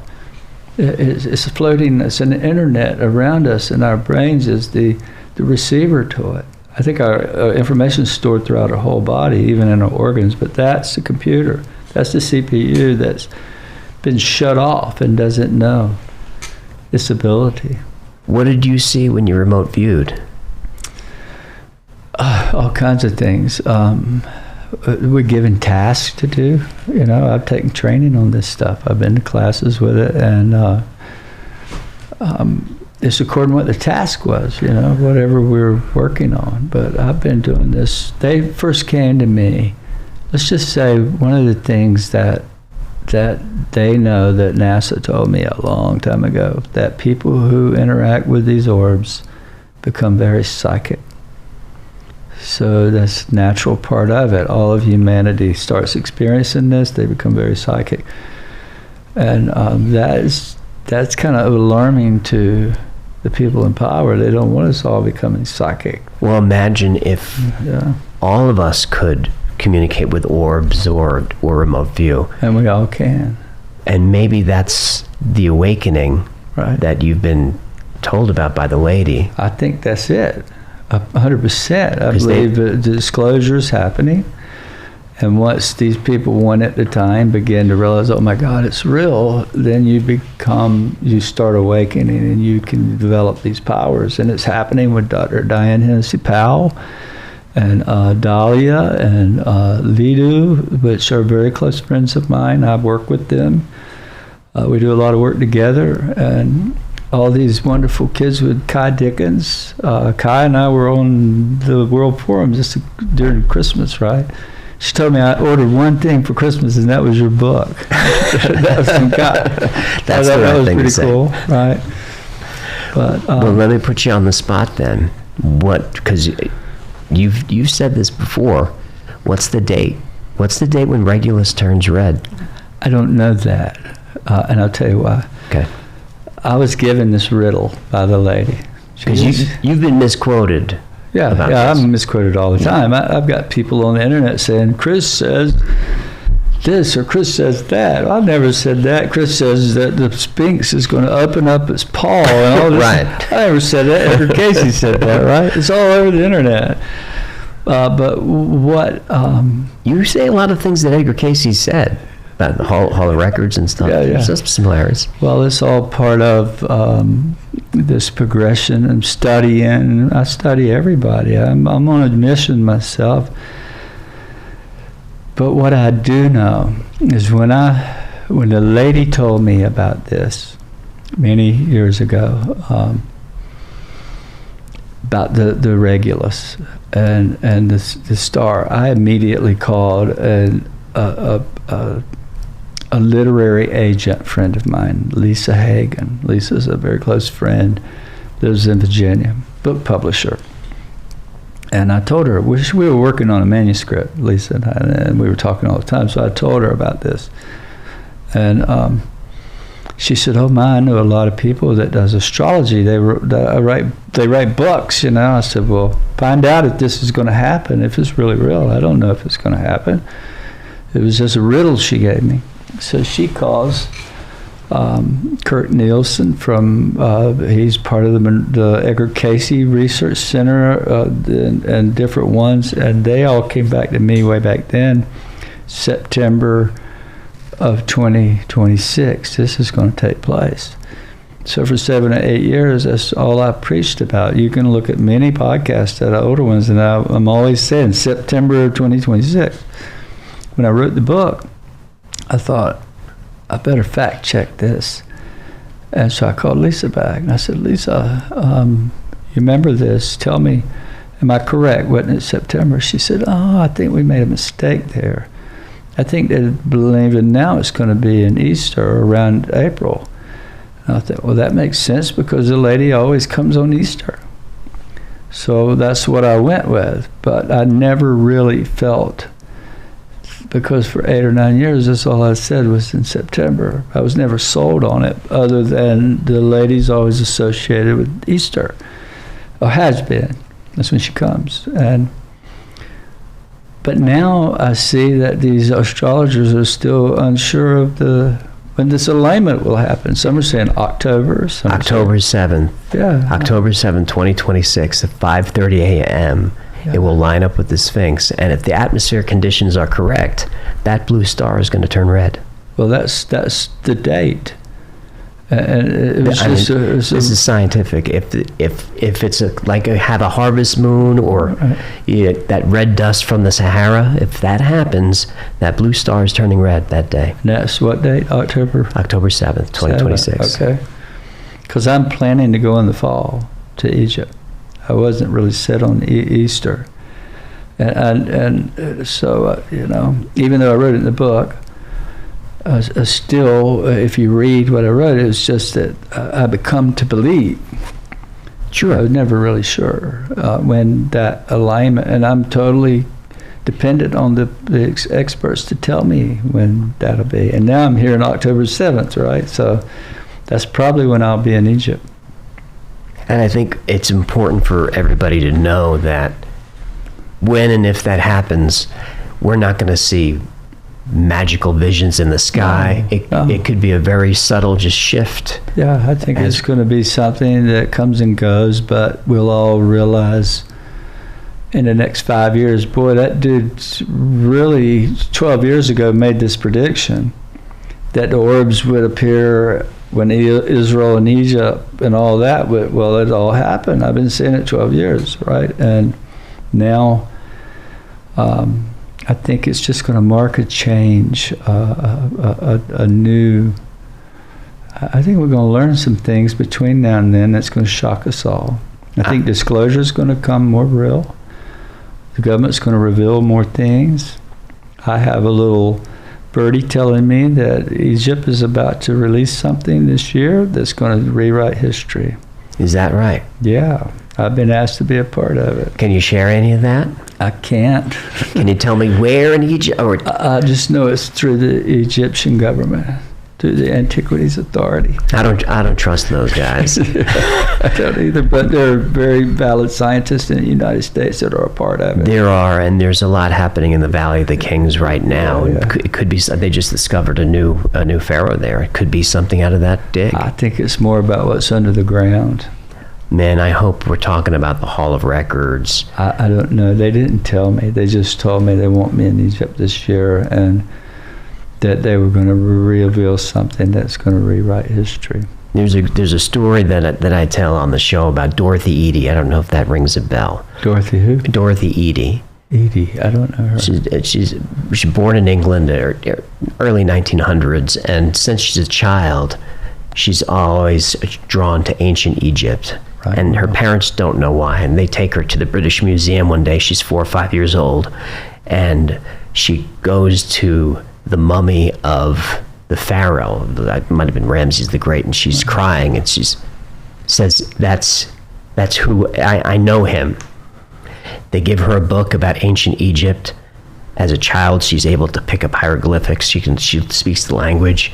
She eventually goes to Egypt, and she knows her way around all the temples. Wow. She believes that she's reincarnated from an ancient Egyptian priestess called Amseti.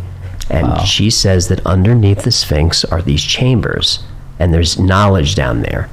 And this is someone who Dorothy worked with antiquities for years. They trusted her.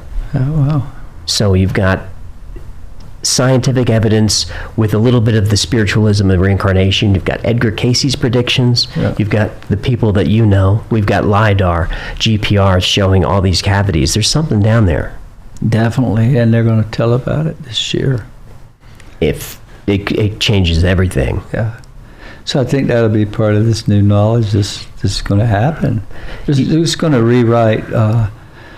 It's going to rewrite an old way. There's a new way, a new knowledge. I think you're going to see fusion energy. All that come. Helium-3. All that.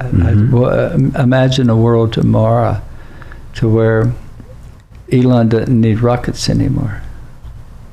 But there are going to be forces that are going to fight that every step of the way. They still are. And they still In fact, are. They just killed the fusion expert from MIT, right? They just killed him. They just killed him. And they're planning to roll fusion out. That means, you know what that means? About 80% of everything you buy is energy costs. That's right. Energy. So what happens if energy's free? Then we become very wealthy, and everything gets very cheap, and Right. living becomes a lot different. And that power structure, it kind of goes away. Well, that's part of the new knowledge. The lady said she was going to wake the people up and expose the darkness, and look at all of what's being exposed right now all around the world. This things that people are horrified over seeing, and dark politics and child trafficking. Who'd ever thought this year, in 2025, we'd be trafficking children or people? And the U.S. is the biggest trafficker, it seems. It seems so. Yeah. I think everybody can sense that something's happening, and can sense that there's a ongoing war between good and evil. And I think the good is going to prevail, and all the evil is going to be exposed. That's my prediction that's going to happen. I don't think we're going down the road of Armageddon. I think we're going up to a new time of happiness. And after all these dark individuals are exposed and kicking and screaming, and it's happening. I'm gonna choose to believe you. Chris, thank you so much for coming today. Thank you. The name of your book is UFO of God. UFO of God. And I would say it's an excellent book. Even if you're not into UFOs or religion, it's a fantastic story. It's a great book. Thank you for that. It's on Amazon and most other outlets. I self-published it, but the crazy thing is that it's been in the top 3 to 5 in its categories for 3 years now. Well, let's get it up to number 1. And when's your next book coming out? Hopefully by summertime. Now, for fans of the Y-Files, the saying is there's always a book. Something to keep in mind, folks, is that Chris didn't monetize his story for 15 years. 15 years, yeah. Right. So I never wrote about it until 2022. This started in 2007. And all the research I've done, I've spent more time out filming the sky than any 3 people you can come up with. Nobody probably has spent the amount of time I have out observing the sky, and I've done it all on my dime. And I get people saying, "Oh, you got the horrible camera. You should do this. You should." Well, why don't you go out and do the filming? Well, let's support his work, gang. Grab that book, and I'll keep everybody posted with what you're doing and how we can support your work. It's very important. Yes. I do believe we're in a battle with darkness, and your message is valuable and important, and it's a weapon for good, and we all need to wield it. I appreciate that, AJ. And if things go right, in the next 30 or 45 days, we're gonna step it up and start an expedition out your way, and hope to have you and Gino to come along with us at times if you want. We'll be a part of it. We're going to film the sky every night and get more serious about it. We'll be a part of it. Yeah. All right, Chris, thanks again. Thank you, Eddie. And God bless. So, we just spent 3 hours with Chris Bledsoe, and I need to sit with this a minute. Here's what we know. The January 8th, 2007 incident at Cape Fear River is documented. Chris, his 17-year-old son, and 3 adult co-workers were all present, and all of them reported what they saw. MUFON investigated, though Chris says the investigation became a hit job, and that's probably true. What's harder to dismiss is who came next. Harold Povenmire, a NASA engineer who worked on Project Apollo and spent 59 years at the agency, he investigated Chris for over a decade and couldn't debunk him. Povenmire died in 2019, still believing. Jim Semivan, a 25-year veteran of the CIA's clandestine service, wrote the foreword to Chris's book. Dr. Hal Puthoff from SRI, the guy who ran the CIA's remote viewing program, he's also studied the case. These aren't fringe characters, these are real people. As for the big claims, Chris says his Crohn's disease was cured after the encounter, and that he has documentation from UNC Chapel Hill showing no markers remain. Well, I couldn't find independent medical verification of that. It's his word and his records. But here's where it gets interesting. Chris claims orbs interact with nuclear sites. Well, that's actually documented elsewhere. There's the 1967 Malmstrom Air Force Base incident, where Captain Robert Salas reported a glowing red object hovering over the facility right before 10 Minuteman nuclear missiles went offline. That's been testified under oath before Congress. UFO activity around nuclear facilities isn't fringe conspiracy, it's in Pentagon records. Now, here's what I'm still chewing on. The lady, this feminine being of light that appears to Chris on Easter, that he connects to Hathor, to Fatima, to divine feminine traditions across cultures. And the 2026 prophecy, when the star Regulus aligns in the gaze of the Sphinx, a new knowledge will come into the world. Now, the astronomy nerds have run the numbers, and nobody agrees on the exact date. Some say Easter, some say August, but it's probably going to be October 7th. Chris says he's been saying this since 2012, long before anyone was calculating alignments. So, my take is that Chris Bledsoe is either sitting on experiences that bridge the gap between UFOs, spirituality, and human consciousness in ways we don't have language for yet. Or he's the most convincing experiencer in modern history with an unusual talent for attracting high-level interest. What I can't explain away is the caliber of people who investigated him and walked away believers. NASA engineers, CIA officers, Pentagon officials. Something about this case keeps pulling serious people in, and that's what keeps me thinking about it.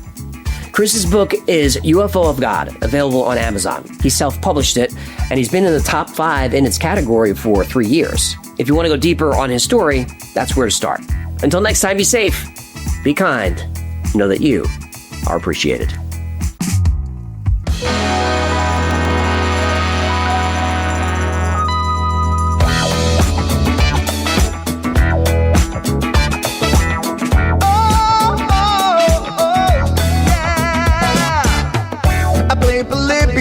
In Area 51, a secret code inside the Bible said I would.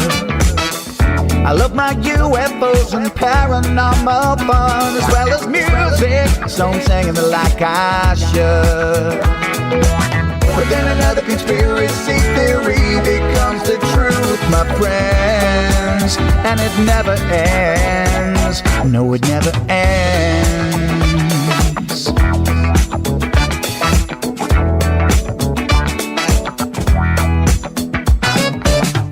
I feel the crap get and got stuck inside Mel's hole with MK Ultra being only too aware. Did Stanley Kubrick fake the moon landing alone on a film set, or were the shadow people there?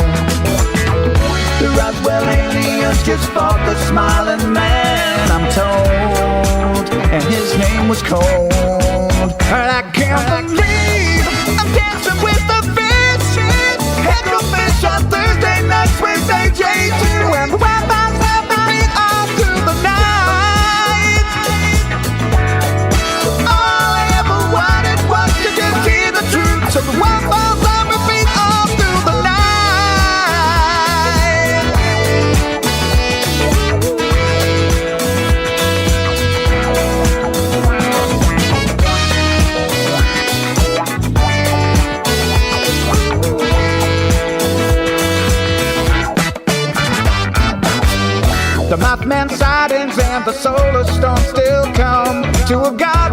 the secret city underground. Mysterious number stations, planet Serpo 2, Project Stargate, and what the Dark Watchers found. In a simulation, don't you worry though.